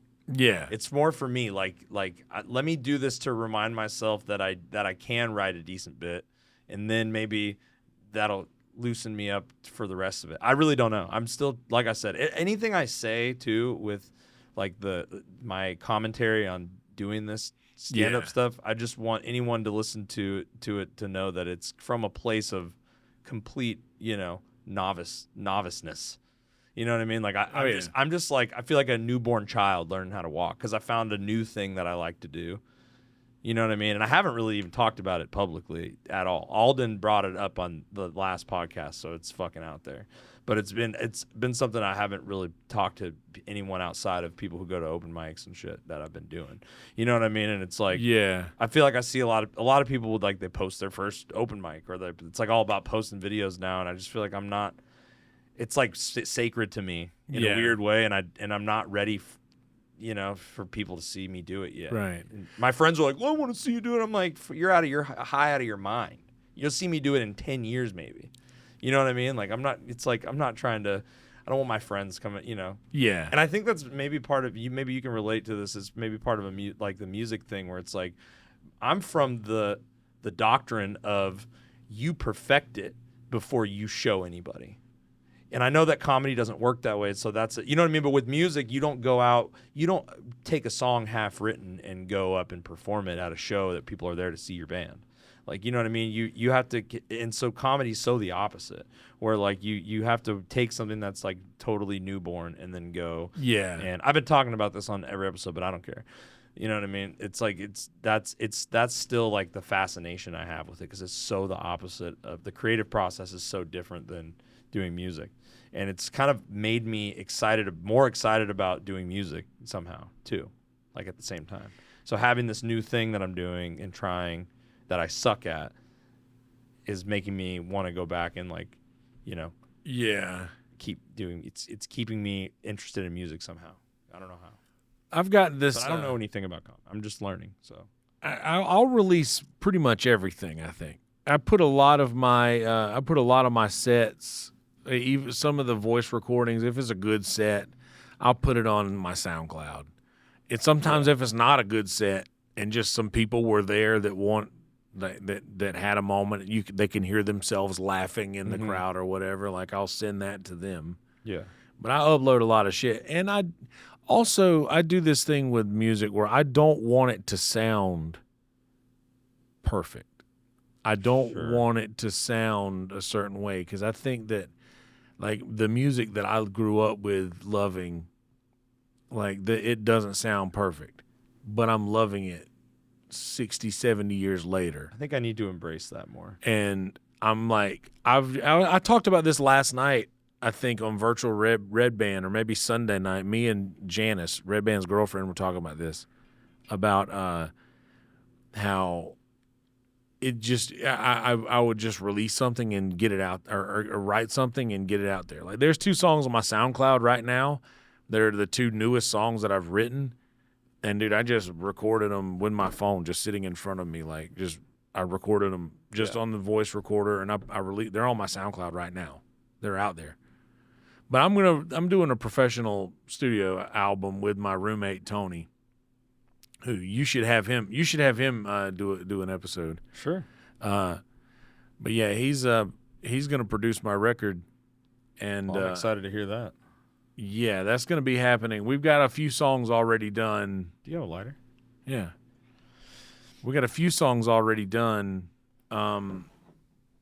We just got to do some mixing and mastering, but there were 6 tracks that I released on an EP of just the song. Like, it's just acoustic guitar, just my voice, my guitar, like no extra anything. I guess what I'm saying is like, in the traditional sense of like, you write a song with the band in private. Oh yeah, if it's a band, yeah, that's what I'm talking. Thing. This is from my experience, but it's like, for me, comedy is just like a total, to try to do that is like a total curveball to my creative process. Oh, you mean to hold on to something until it's perfect and then take it out comedy-wise? Yeah. Like you can't do that. It's impossible. You have to go work it out. Yeah, exactly. Figure it out, which is so foreign to me, and I think that's part of my fascination with it. I feel like I knew I needed to do it because, and I've told people about this before, but like, I knew I needed to do it when I was going to all these comedy shows, and I was like, wow, this is awesome. But as soon as the show is over, I feel like I did like that wasn't enough. Yeah. I need to take it a step further. And it was the same thing when I was a kid going to metal shows, and I saw the guys doing it on stage, and I was like, eventually I was like, I think I need to do some of that. I think I need me some of that. And then I knew that was the case when, like, I'd been doing mics very infrequently, for like a couple months, like maybe once a month, going to Lucky Duck. And then, cause at first for me, it's hard to like take a complete ass whooping. Yeah. Like, I'm going to go do this fun thing. And then your whole life gets destroyed. Because you're like, that was horrible. Like, it was fun, but it was like probably the worst I've ever felt. And then I'm supposed to be excited and go do that again the next time. It takes a while to like, figure out whether or not you enjoy it. Like, I'm like, I don't know if I liked that. You know what I mean? It wasn't like a first time for love at first sight thing. Like, I knew I wanted to do it, and I knew it was going to be hard, and I had to keep trying. It's not an instant gratification thing, is what I mean to say. You're not going to go up on your first open mic and be like, man, I can't wait to come back to one of these. And it's just like different. It's like, I need to keep coming to these so I can fix that. Yeah. Or something. I don't know. Sometimes I think, and this may be a little bit of what you're describing. Sometimes you'll get to a point to where I keep going like under here, like under the thing. You'll have like a specific shaped hole in your soul that one specific thing can fill, and it's cool when you find that, whatever that is, you know, and that might be what comedy is doing for you. Like, you've maybe been like, maybe that's what it was. Maybe that's the little missing puzzle piece or whatever. That's how I felt about it. Was like, music found me early. Yeah. Like, I've done that literally my whole life, but then comedy seemed like a sort of like curveball. Hey, why not? Oh, boy, I see you looking there across the room. There's so many things I love about doing, trying to do it. Even today, you asked me if I'm a comic. I'm like, not really. I don't feel like one. I'm just trying to do open mics. I'm an open micer. You know what I mean? It's like, I don't know at what point you become a comic, but I know that I'm not there yet. I don't feel like I am. Some people are like, if you've done it once, you're a comic. And it's like, I don't know. I don't feel like... That's what Kirk Fox said. Kirk Fox told Mumford that one time. He said, if you go up, you're a comic. Like, if you go on stage, you're a comic. If you go on stage and you try to get laughs... It's just tough to have so much respect for something and then be like, it's just that easy to just consider yourself that. I don't really... Hey, man. I'm not... That just ain't the way I look at it. That's just me. Well, I'm a guitar player. Yeah. Jimi Hendrix is also a guitar player. That's true. I guess you can't look at it that way. Doesn't matter. And not only that, I was a guitar player from the first time I learned my first chord. Like, I was the same thing then that I am today. That is probably the better way of looking at it. I think so. I mean, because otherwise, like, there's like, you build this tier system in your head that just looks so insurmountable, you know? Like, it looks almost impassable. What do you mean, like, of the people that are already doing it? Not really. I mean, just you build your own, like, okay, well, I'm an open micer now, and then next maybe I'll be a comic, and then you have to, I guess, yeah. You'll build levels for this thing. If you are just like this, I'm a comic, you know, then it's the difference in stairs and a ramp. You're right. I guess that makes any sense. Yeah, that makes sense. At the same time, I guess it's like what is the difference really, other than just years of experience? Yeah, with anything, but I don't know. There's a lot of comics that I will call open micers, and I mean something when I say that. Is what, you know, like yeah, like, because there's a lot of people who will just go to open mics and like I don't know. It's almost like they're searching for an identity. They don't already have a thing.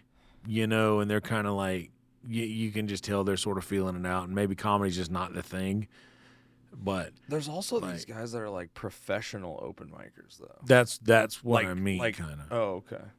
I guess we won't name any, but like, there's some people that are fucking like really funny, and I'm like, why don't I see you anywhere else? And they've been like, they're like, you know, they're like old school goats of that open mic. You know, like they always go to the Lucky Duck. Yeah, and it's like they're very funny, and it's like, why don't they just go try to do some other, you know, other shit? I don't know. Just take those jokes and go to Sunset, and it's like, or do they? I've never seen them, you know, at these other places. There's a couple of different people. Well, Lucky Duck is a special thing. Lucky Duck is more kind of like a family reunion. It's like, even if somebody doesn't like, if they're not really in the game that much anymore, like, maybe still show up on Wednesday at Lucky Duck to see everybody. Okay, it's a family reunion. It is. Like, I kind of feel that way. That's why Lucky Duck is so special, and that's why I never mind waiting. You know, like, because the hang's usually good. I feel like waiting is just part of the whole thing. It's part of the respect that you earn for stage time. Yeah, but there's so many cool comics too that can help you pass the time. Like everyone's cool. Everybody is cool. I haven't met a bad person yet. I'm sure, you know, every batch has its bad apple, you know. But it's like, I don't know. I feel like everybody's been pretty cool. It's like the struggle is so palpable. Yeah, and everybody's dealing with the similar struggle as far as the art form goes. Everybody's dealing with different levels of personal struggle. Yeah. You know what I mean, at these places, but it's like, the level of struggle just to do the thing. Right. Everybody's kind of having some camaraderie there. It's like we're all soldiers, you know. In the war. And that's another thing too that I think I missed out on when I kind of slipped back into my agoraphobia a little bit and stopped going out, was that if people don't see your face around a lot of the mics, you might not be getting a lot of opportunities on shows because they just don't know you, or they don't want to reward you with a spot if they don't see you out there grinding at the open mics. So, like, is that a thing? I think maybe. I think so.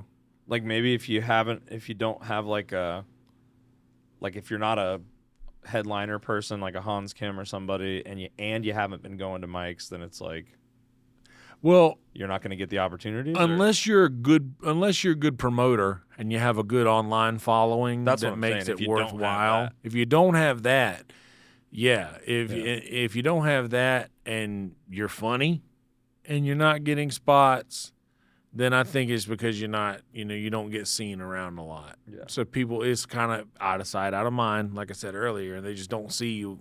They don't see you around, so they're like, maybe he doesn't want to put in the work that everybody else puts in, so I'm going to give it to the people who see me and ask me a dozen times a week. A lot of people ask for spots, too, and I'm not an asker. Yeah. I can't help but try to draw similarities and differences. I like to like look at the differences between like my experience doing the metal thing and then what all this stuff I'm learning. Yeah. Because it'll be like, oh, I understand it, and then it'll be like, oh, nope, this is completely different from music, and then you have to, you know what I mean? And it's like you got to like learn all these new things because like you get into it, you're like, how do you get booked as a band, right? You got to find the promoter guy, right? Yeah. And that all that stuff kind of works differently because like some of these guys that you're at the open mic with might be the promoter of a show. They might have a show. There's a lot of, like figuring out how just everything is structured is like a whole transitional period, I guess, for me. Music is like driving a straight drive, and comedy is like flying a helicopter. I mean, that makes sense. Some of the levers will work the same way, where it's like, oh, I know what this thing. Okay. Yeah. I've noticed that. Just like, man, it's so easy to get people. I also like interested in music. It's different for you as like a solo musical artist, but it's like with like the band thing, there's so many boxes. There is a list this long of things that need to happen before I can get on stage.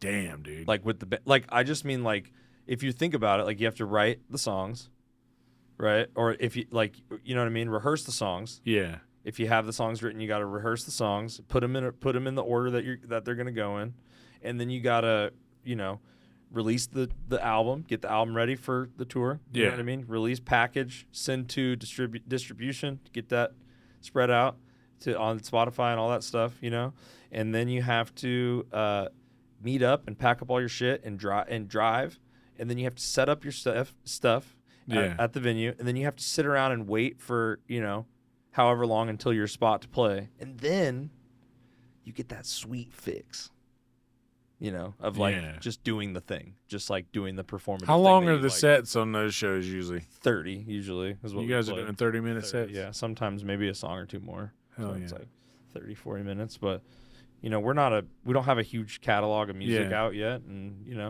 we're still, relatively 30 minutes of originals is strong. Especially when songs have to be shorter now. Like, songs used to be 4 or 5 minutes long. Now it's like two or three. 3 is kind of long. Well, it's 2.5 minutes. It went back. It went back. Oh yeah, people are doing longer songs now.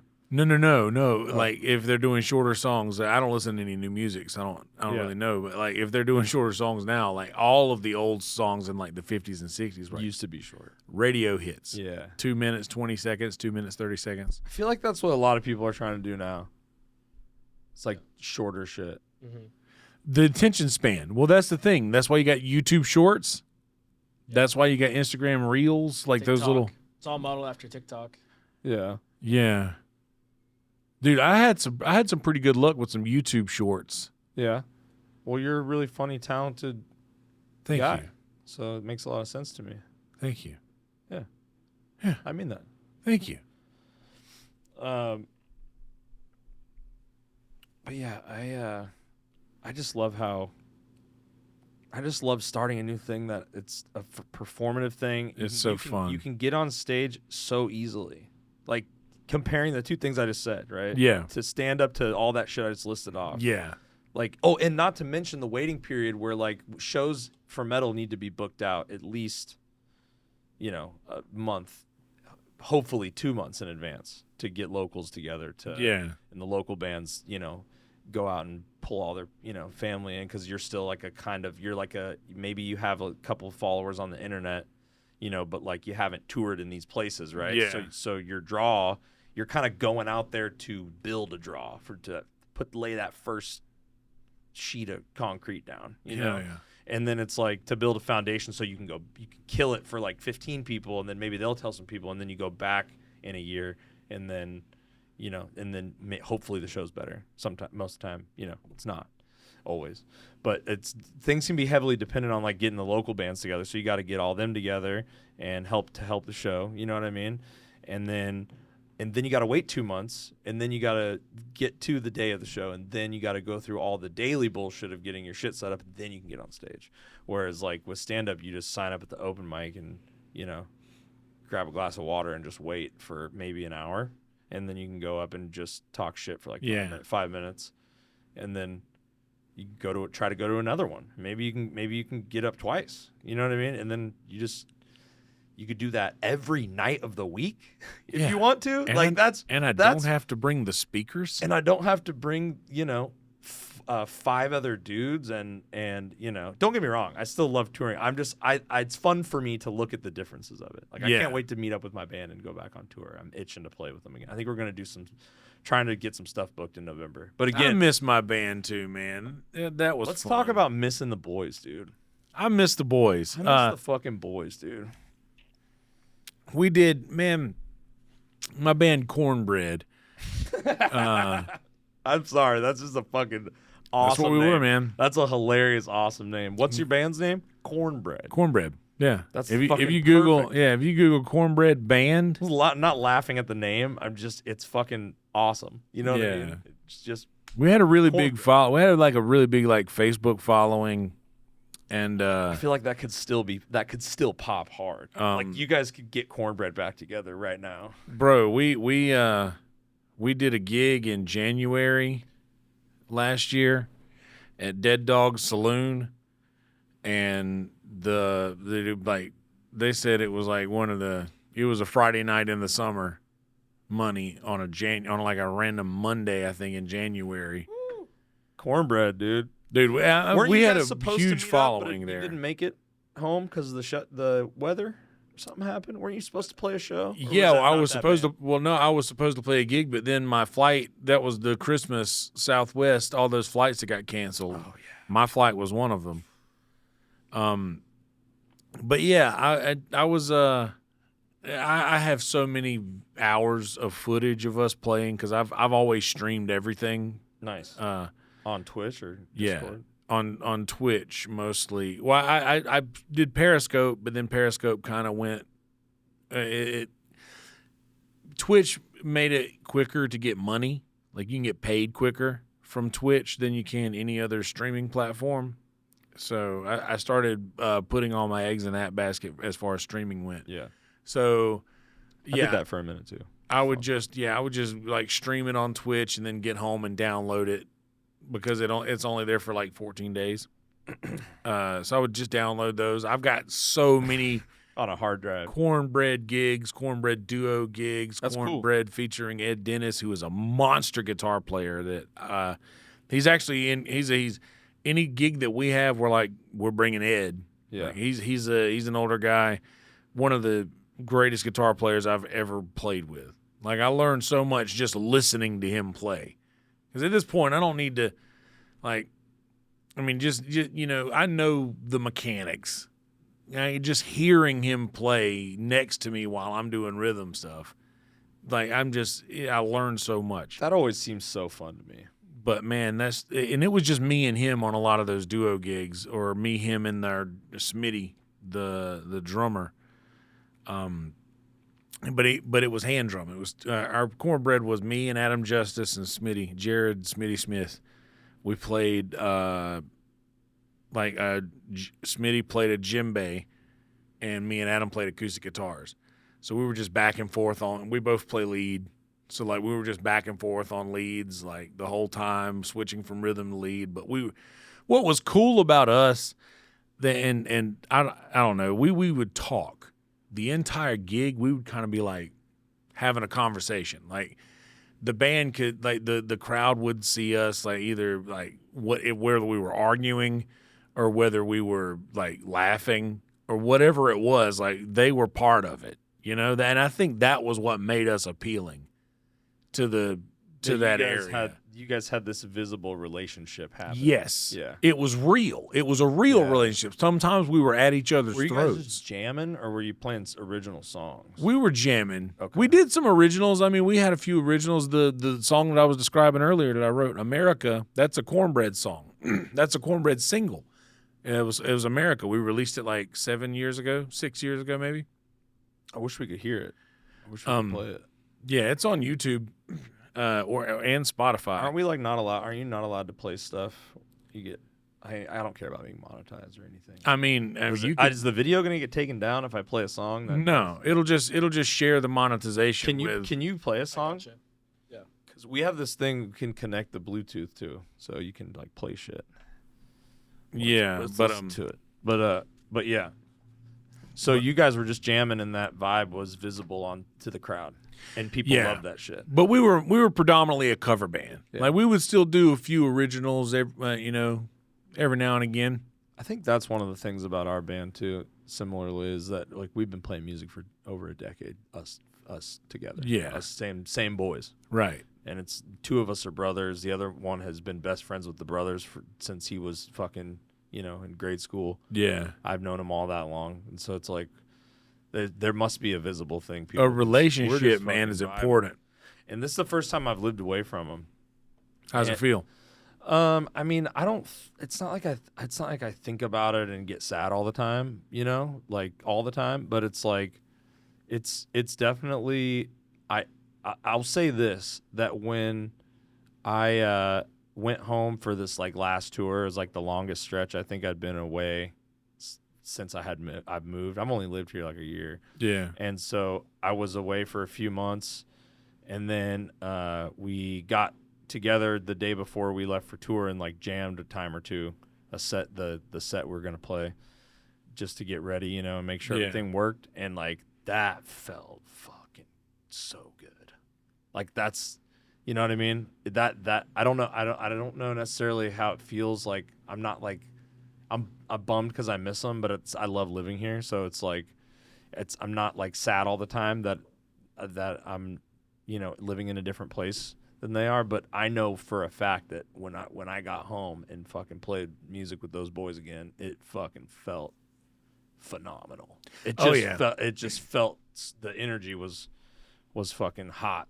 And I was going off. I was having a great time. So, I miss being able to jam. And the thing is it's like we didn't jam enough or like do enough shit when we had the time. Yeah. If we're being real about it. And when we did meet up a lot, it would end up and we'd have to be like, guys, we just need to stop having band meetings. We just need to like get shit done.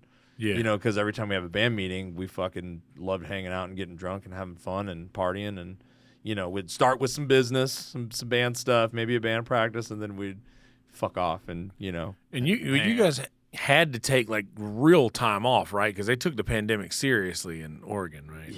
Yeah. Like very. That's why that's one of the first times we came here. In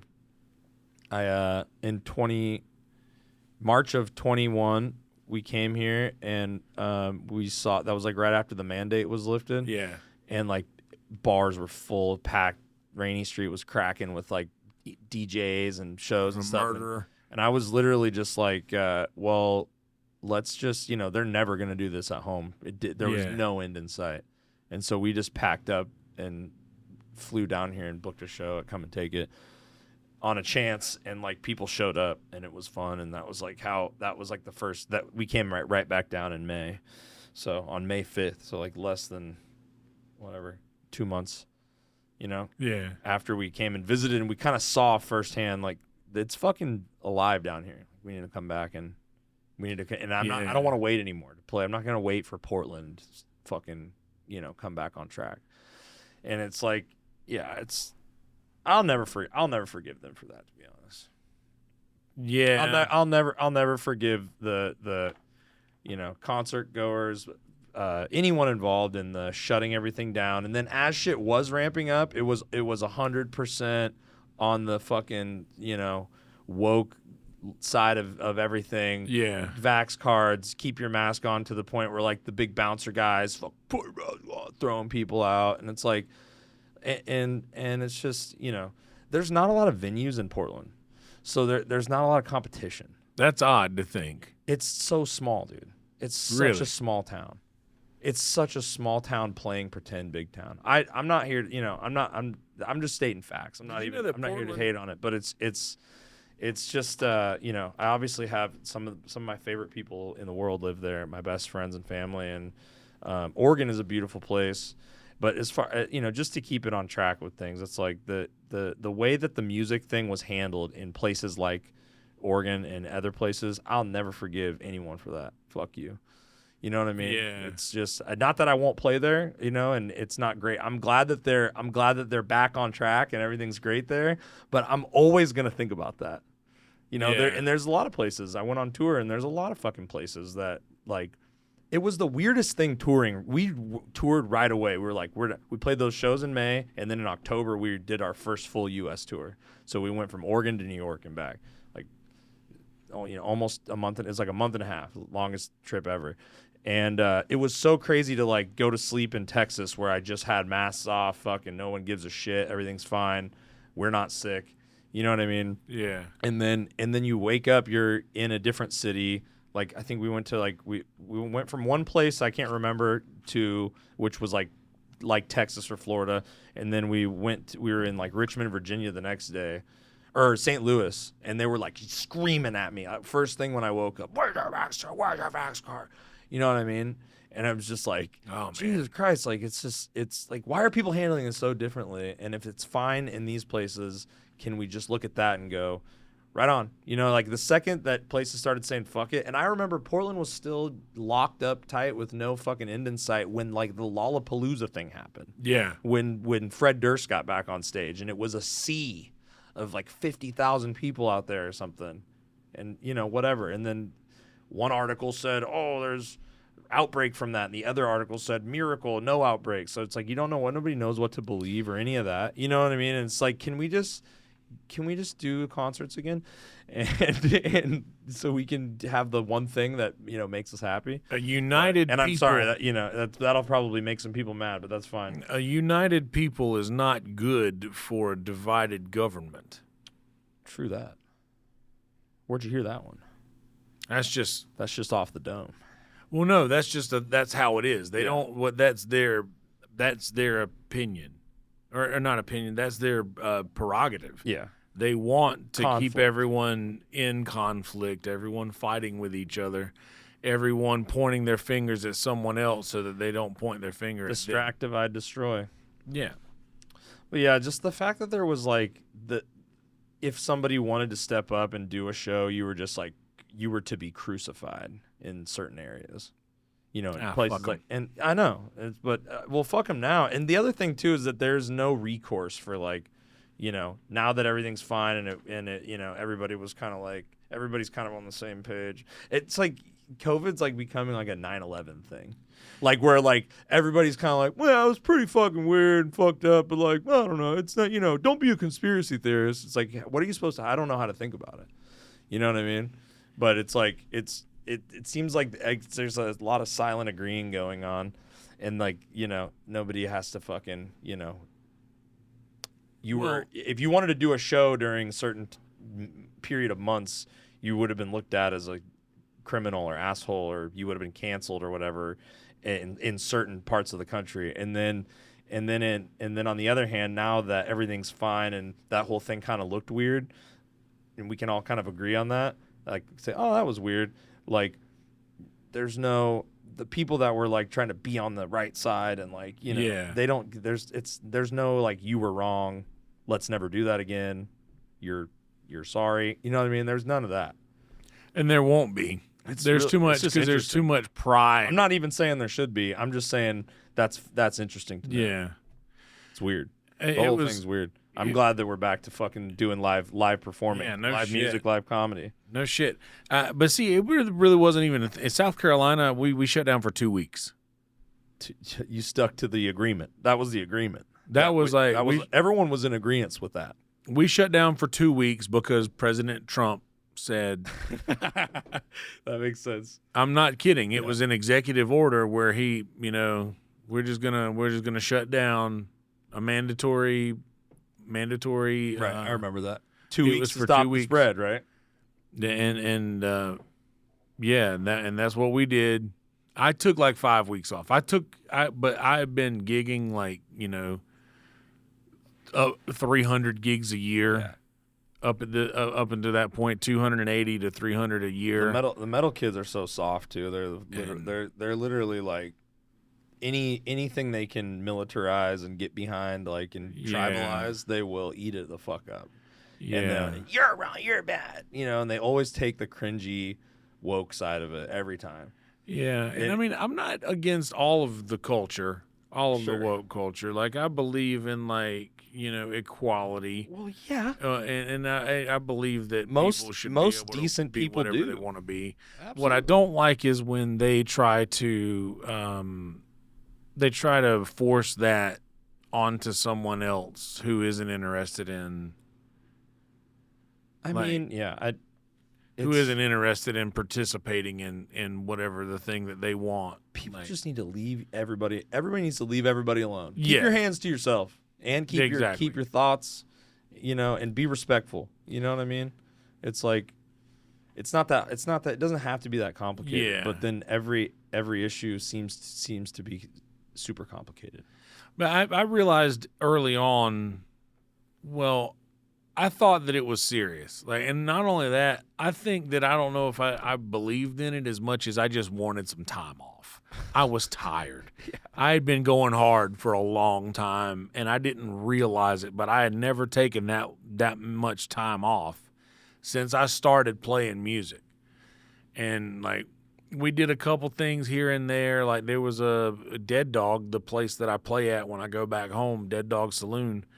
We would go in there and they would live stream us to their huge, like, Facebook and YouTube following and post our Venmos so we could get, like, Venmo tips during the pandemic when we lost all those gigs. So, like, that was a cool thing for those, few weeks where we were shut down. But, it just...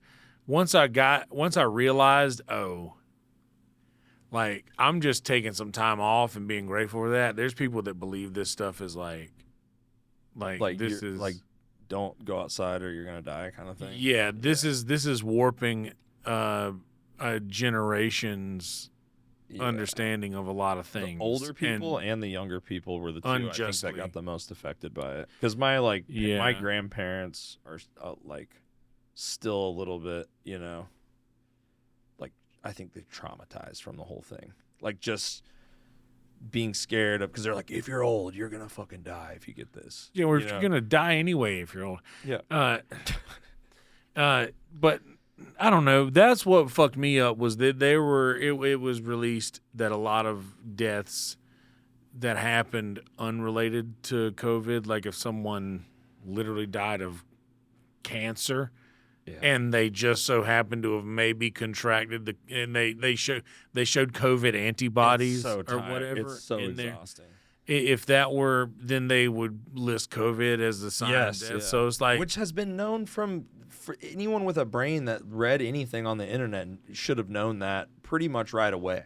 It's like that was proven like pretty much right away. But but then, was it? Do I even know that to be a fact? I don't know. No, I don't know. So I don't fucking know. Norm Macdonald in I don't my know head. shit about the fucking the whatever, the FDA and the fucking whatever, the people that monitor the health and shit. I don't look into the things that they their stats and how accurate they are. So it's like, I don't even is it a conspiracy theory? Is it fucking real? I don't know. Norm Macdonald in my head is saying right now. Talks about it right now.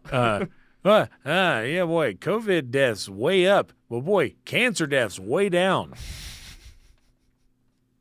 So everybody's dying of COVID now. You can't die of anything else other than that stuff. But no, I caught it. I caught it at Skankfest in Houston. Me and Mumford both got it. But then we went and got the monoclonal antibodies. So we got the natural immunity. We caught it and then went and got the monoclonal antibodies and it's funny how just generally just bringing up the COVID thing, there's like this level of cringe, like, because nobody wants to talk about it ever again. Like everyone wants to kind of just, can we just forget about that? Because I think a lot of people, I mean, me included, embarrassed about things that they thought or said to somebody or you know what I mean? Because everybody got so squirrely.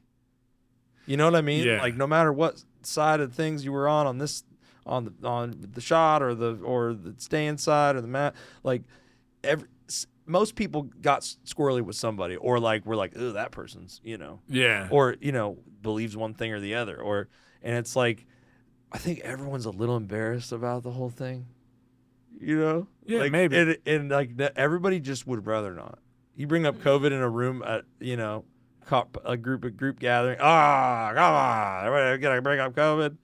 Do they really groan like that? I think so, dude. Yeah, I've. It's kind of like. Have you had that happen to you? I have. I've had the feeling of like, oh man, I don't want to talk about that. You know what I mean? Like, it's just kind of like, that's what it's an observation. I'm just saying, I'm throwing it out there as an observation because I feel like it's like a dirty little thing that we just everybody wants to just forget that happened. Not only because it was traumatizing and fucked up and like people couldn't go to work, like couldn't go have fun, couldn't see friends, family. Some people got sick, some people died. It's like but I think everybody kind of behaved a little bit embarrassingly, like on either side. Like no matter what, if you were like a anti-masker person or you're like a, get 7 shots, or you're the devil person, like everybody kind of acknowledges like I think we all kind of behaved a little bit cringy during COVID. Everybody kind of behaved. I think the cringiest was the one side that wanted the other side to believe their thing. Yeah. Like that. Yeah. That was it. You should have realized quick that nobody's going to agree on this. Yeah, and that's universal. Yeah, that's for both ways. Like it's like any time where one thing or one side of something is trying to constantly convince the other side to believe their thing in one way or the other, whether it be like yelling at the other side for not believing what they believe, like that. There's only one way that shakes out. That's not. It never works. Dumb. They're just gonna double down and be like, I don't agree with you. Well, and in my opinion, is they shouldn't. Anyone who works that hard to try to convince someone else to believe what they believe shouldn't be believed. Deep. What do you think about that, Tony? Yeah, I agree. Deep. I think that it's like somebody overselling something. Yeah. Yeah. Like a salesman. Salesman, yeah. Right. It's a salesman. Like why are you trying so hard to get me to buy this car? Yeah. What's wrong with it? Why do you need to get rid of this thing so badly? And I love how that is so obvious when you're selling someone something that they can touch, but it's all of that logic is thrown out of the window when we're talking about ideals and logic and people's perspectives, basically.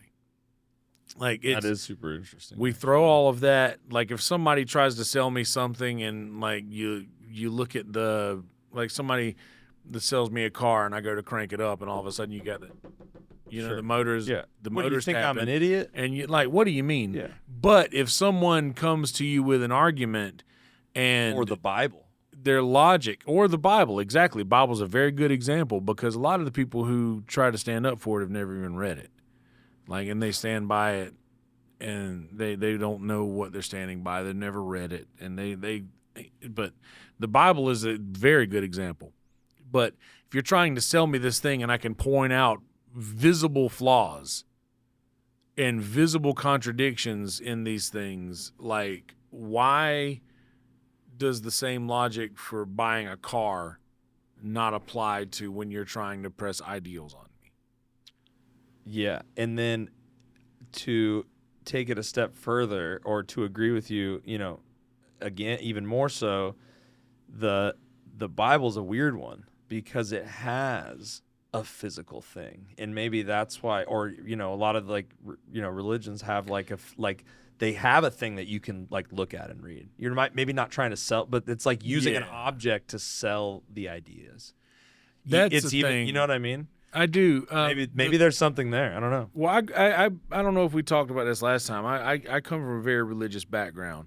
I graduated from a Christian academy. Like my dad is a minister. Like I come from a very religious background, and the biggest mistake that Bible people make is by trying to sell. Oh well, if it says it in the Bible, it's the 100% truth. That's how it went, and that's how it is. If it's in the Bible.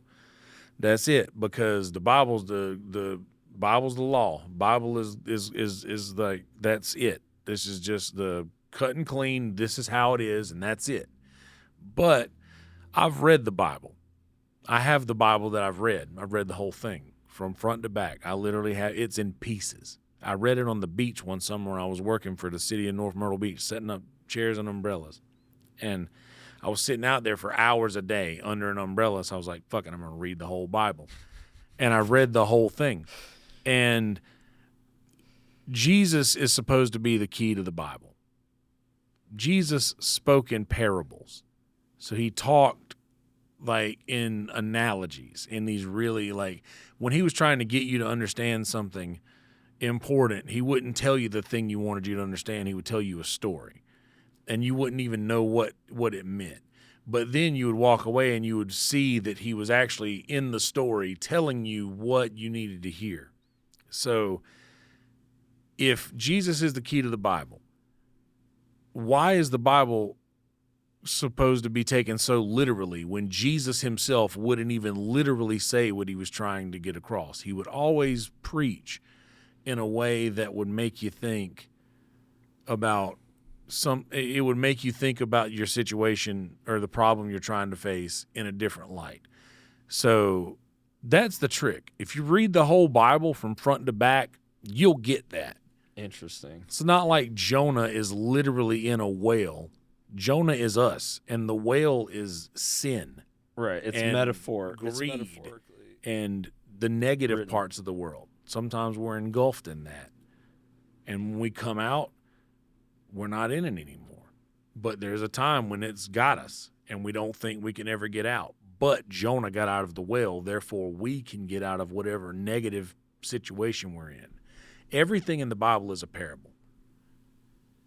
Like, some of those stories were real. Like, I think some of it is very historical, like the first 5 books of Moses, like the Torah, the Jewish Bible, like the Genesis, Exodus, Leviticus, Numbers, and Deuteronomy. Like, that's the Jewish Bible, just the first 5 books. So, like, that's all of that stuff is like basically history. That's like historical, and then there's records that show you like the lineage back to Adam or whatever, so that the Jewish people could keep up with, you know, who were the chosen people. I know way too much about this stuff. Yeah, like I got out of the religious thing so early when I was like a little kid that I didn't spend much time in, you know, studying it or anything or reading it but it is interesting that people, the Bible thumpers, we call them, right? You know, they want to say to take the Bible super literally, correct? When it's just a book of even it's Jesus's stories that metaphorically, you know, help solve people's problems. It's a book of carefully selected stories of historical import that span generations of people that were selected by the Catholic Church, and certain other books by other apostles that were omitted, like the Book of Thomas. No one has ever heard of, because in the Book of Thomas, he states that, you know, you shouldn't have to go to church or tithe or give your money away to maintain a proper relationship with God through Jesus. But they take things out like that, but they'll hit hard like tithe Caesar, give to Caesar what is his, pay your taxes. So they'll just directly conflict. When did you realize that it was like kind of bullshit, that you didn't want to be? You're not like a religious person. Oh no, I am. Oh, you are. Okay. It's not bullshit. Okay. I think that it's no. It's what you make it. Yeah. It's what you make it. It's like I'm not, but see, I'm as much into the devil as I am into God. Like, I've studied both. Satanism. Yeah, I mean, sort of. But I think more of just like an appreciation of both sides. Like, every deity has its yin and yang.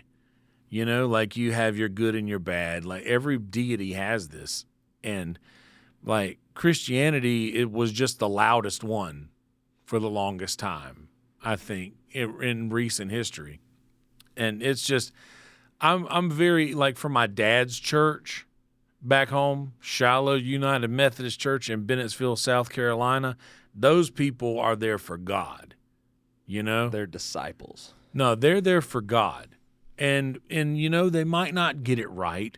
they might not have it all right as far as like there may be some lingering bigotry or homophobia. Probably, most certainly, right? Or whatever in some of the aging members of any church. But what I hate is the righteous gemstones type churches. You know what I mean? Those Joel Osteens. That fucking I hate him. Perfect is that show, dude? I grew up in it, so it's so perfect. You know it better than I do. Yes, it's so accurate.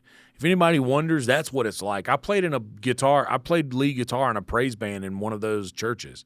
Like, not like that extravagant, but like a big church that had multiple services on Sundays because they had so many members. Like, it was a big deal. Crazy that it's like a business too. But that's what I hate is that it's a untaxable business. They don't get taxed. Churches do not have to pay any tax because they're under some sort of like religious. That's like the only place that church and state is truly separated, right? Is the IRS level. Yeah, exactly. But it's just, that's the thing that I hate about it, and just so many people just get caught up in that life and they decide that this is my identity, this is what I am, and anybody who doesn't agree with this is going to hell. So then I am on a higher wavelength than someone who is going to go to hell because I'm chosen to experience the kingdom of God, but you and your sinful ways are not. And that is the mentality of a lot of the Christians, and that's what upsets me because there's so much beauty in the Bible. You think it's a lot of the Christians, or do you think it's a certain demographic of? I think it's a lot. Okay.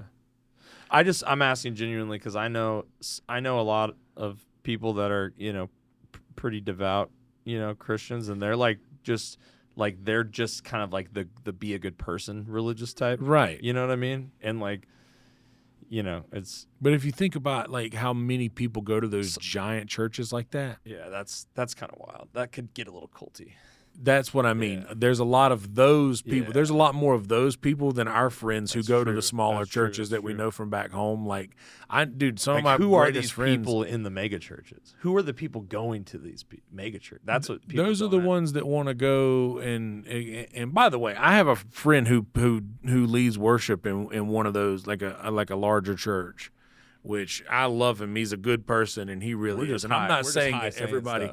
I'm not saying that everybody falls under that category, but I will say though that like I think that God, as a idea, is more present in the smaller, 30 member as like a way churches. To live your life versus a culty kind of belief. Well, as like a place to go and gain that's all a church is a place to go and gain your spiritual nourishment for the week amongst your peers. Yeah. Like that's really all it is. When it becomes more about the show and when it becomes more about the lights and the band and the theatrics of the service. I guess I've never really sat and thought about the mega church and how weird that is. No, I mean, I know it. I knew it's a show. I knew I didn't like it, but yeah, it really is a production. Then it's a production, and then they put it on. Then they put it on television. So not only are they getting money from all of the people in the seats, but they're also getting money from all the people at home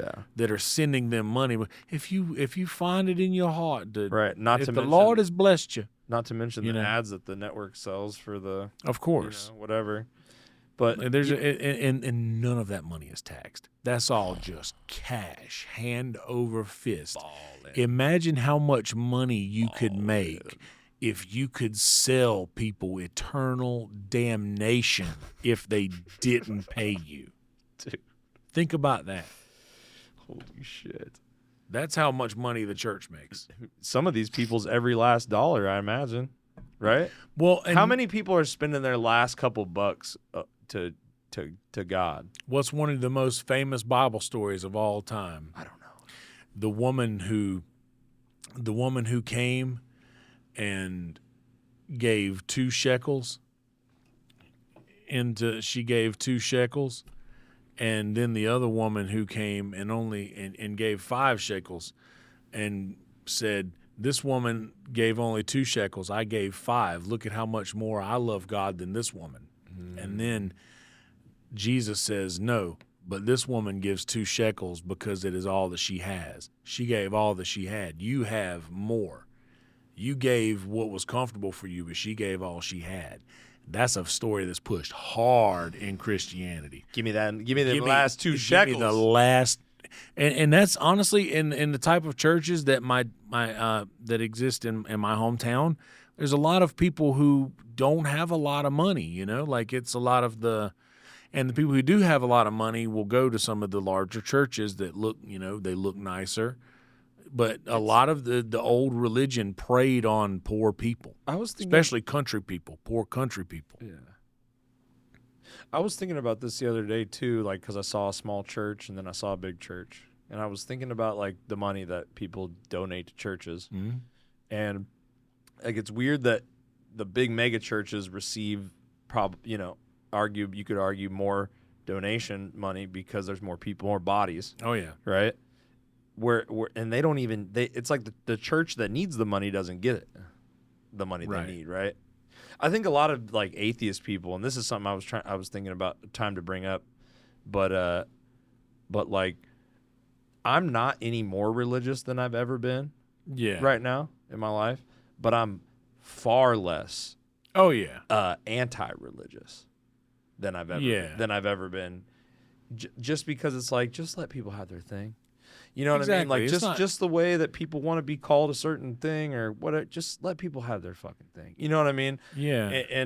But you see a lot of it too in like the metal community. The metal's always been about fucking burn churches and fuck religion and stuff. Or praise God. Or praise God. There's a lot of Christian metal. Yeah. That too. But like the majority of it is kind of like on the atheist side, and I've felt like I was more of an agnostic person for my whole adult life, like since I was in high school, middle school, you know what I mean? But like the whole fuck religion thing, like fuck like the bad shit that happened, historically with religion, and fuck bigotry and people that are religious, like say that gay people can't exist because of religion. Fuck those people. Fuck that stuff. But like everything else is like, it just let people have their, thing. You know what I mean? But that wasn't, when I was younger, I was like, I'm an atheist. Fuck. Yeah. And I wonder if that's just like an aging thing or what, because it's just, I see a lot of because I see a lot of the metal stuff, and it's a lot of fuck God stuff and, fuck religion stuff. And I'm like, I'm kind of like, that's kind of corny a little bit to me. Like, just because I'm like, really, I mean, it's still a valid thing that people can believe. Yeah, for sure. But I'm just saying it's interesting how and I respect that. And it's, if you're going to make art that says fuck religion because that's what you want to make, then fucking do it. But I support it. But I'm just like, to me personally, it stopped being cool. Right? Yeah. And I'm like, it doesn't, back to like things bringing me joy, right? If I'm looking at everything through that lens, I'm like, that doesn't bring me joy anymore. And I think there was a time when I was like younger where I would like a fuck Jesus is a cunt shirt or something would have made me feel joy. Yeah. And then for some reason that's gone from me now pretty much. And I don't think that's like cool or doesn't bring me joy anymore. But like I'm not anymore I'm not like religious. I don't think that like a shirt that says like God is good, like I wouldn't wear that shirt either. You know what I mean? So it's like I'm more just kind of indifferent about it than I ever have been in my, older year, being like I don't know, since my late 20s, I guess. I just like don't care, want you to have your thing and be happy. You know what I mean? I don't, even if your thing is fuck religion, like exactly. If it makes you happy, that's cool. I'm just acknowledging that it's a interesting shift for me. That's all you know what I mean? It's like how do you go from being like an anti-religious person to like I don't care, really? Well, I think that Larry King talked about this on a Norm Macdonald live years ago. He was talking about, I think when you get to the point of nearing death, when you're looking at, okay, this is about to be the dirt nap, you know, there's going to be just nothing. Like I existed and then I won't, you know, then I will just be gone or whatever. And then that is at the time where I think people will start to like, I want to think there's something else that I'm going to. Like this is just a passing into the next portion of what life is, or what life becomes after it's not life anymore. You know, like maybe it's just another chapter into something else. And I don't know. But when I was a kid, I heard that whole thing, I'd rather live my life like there is a God and die to find out I was wrong than live life like there isn't a God and die to find out I was wrong. Right. And I heard that when I was a kid. And I still, like, to be honest, man, I mean, my dude, I'm like 6'6". I got a kind of like a tattooed on my leg. Like I have a Baphomet statue in my room. Well, I mean, that stuff's I have a cool. Bible. That stuff is kind of cool. Like like the old school metal, you know. Like yeah, but I mean, but I'm more into the actual devil. Like I like the story of Job in the Bible where God and the devil were talking, and God said to devil, "Have you considered my servant Job?" So it's like the whole story starts out where God's like, "Devil, where have you been?" And he's like, I've been on earth, walking up and down it and to and fro. So it was like the devil was saying I was walking on earth. I was walking around on earth. And the God was just like, "Hey, where you been?" So for the only moment in the Bible, and Job is my favorite book of the Bible, for the only moment in the Bible, God and the devil are just talking. They're just having a conversation because God created the devil. Like it's and that's the thing. And all the devil did was disagree with God. Like he had a disagreement about something, and God cast him down. So that whole like, dude, like come on. Like there has to be both parts of the story. So I love one as much as I love the other, if that makes any sense. Like I'm almost like I'm overly into it, and I'm really into demons. I'm really into like that kind of like. I'm really into that kind of stuff, and I'm crazy. I believe it's real. I'm a crazy person. I'm admitting this. I believe it's real, but I'm admitting that I'm a crazy person too. Yeah. Well, that's important. And if it's not real, then I like it's not a big loss. I like Harry Potter too, and Jurassic Park, and getting pissed on. What yeah. you know, like I don't know, like I like hey, about getting pissed on is real. 3 truths and a lie, 3 lies and a truth. No, I really like all of this stuff too, but you know, everybody deserves their thing. But I don't know. It upsets me because there's a lot of really good morals and good things that can come out of certain types of religion, but there's the representation is not good. The bad sales pitch heavily outweighs the good. Yeah. That is coming from it, I think, these days. Yeah. Especially like some of the old guard in the South, like they might be doing it right down at Shiloh and Smyrna, but man, like that's not happening over at Lakewood in Houston, where you can't even let the people displaced from a hurricane come in because you just got new carpets in the sanctuary. That shit is wild. That shit is wild. I was gonna say something. I know we got to get out of here because we've gone pretty long. We did a good one. How long did we go, Tony? We're about 3.5 hours. What? How about that? We got a full Rogan episode. Wow. But I wanted to say one thing. I know we're about to get out of here. You said you said things that make you feel joy, and that's how you choose a lot of your music and things to listen to, like the things that bring you joy.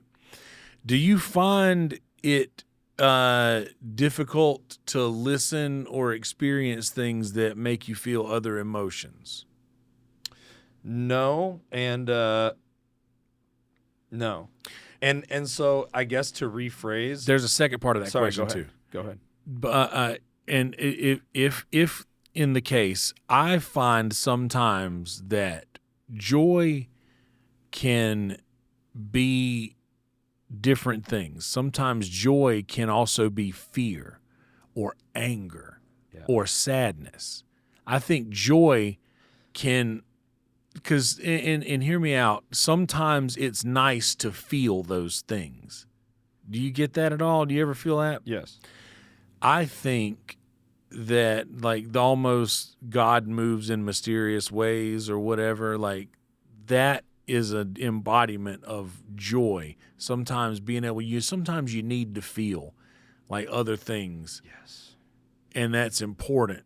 Like that's a part of this whole journey that we're going through. Yes, and I think that's kind of that's almost exactly what I was trying to say.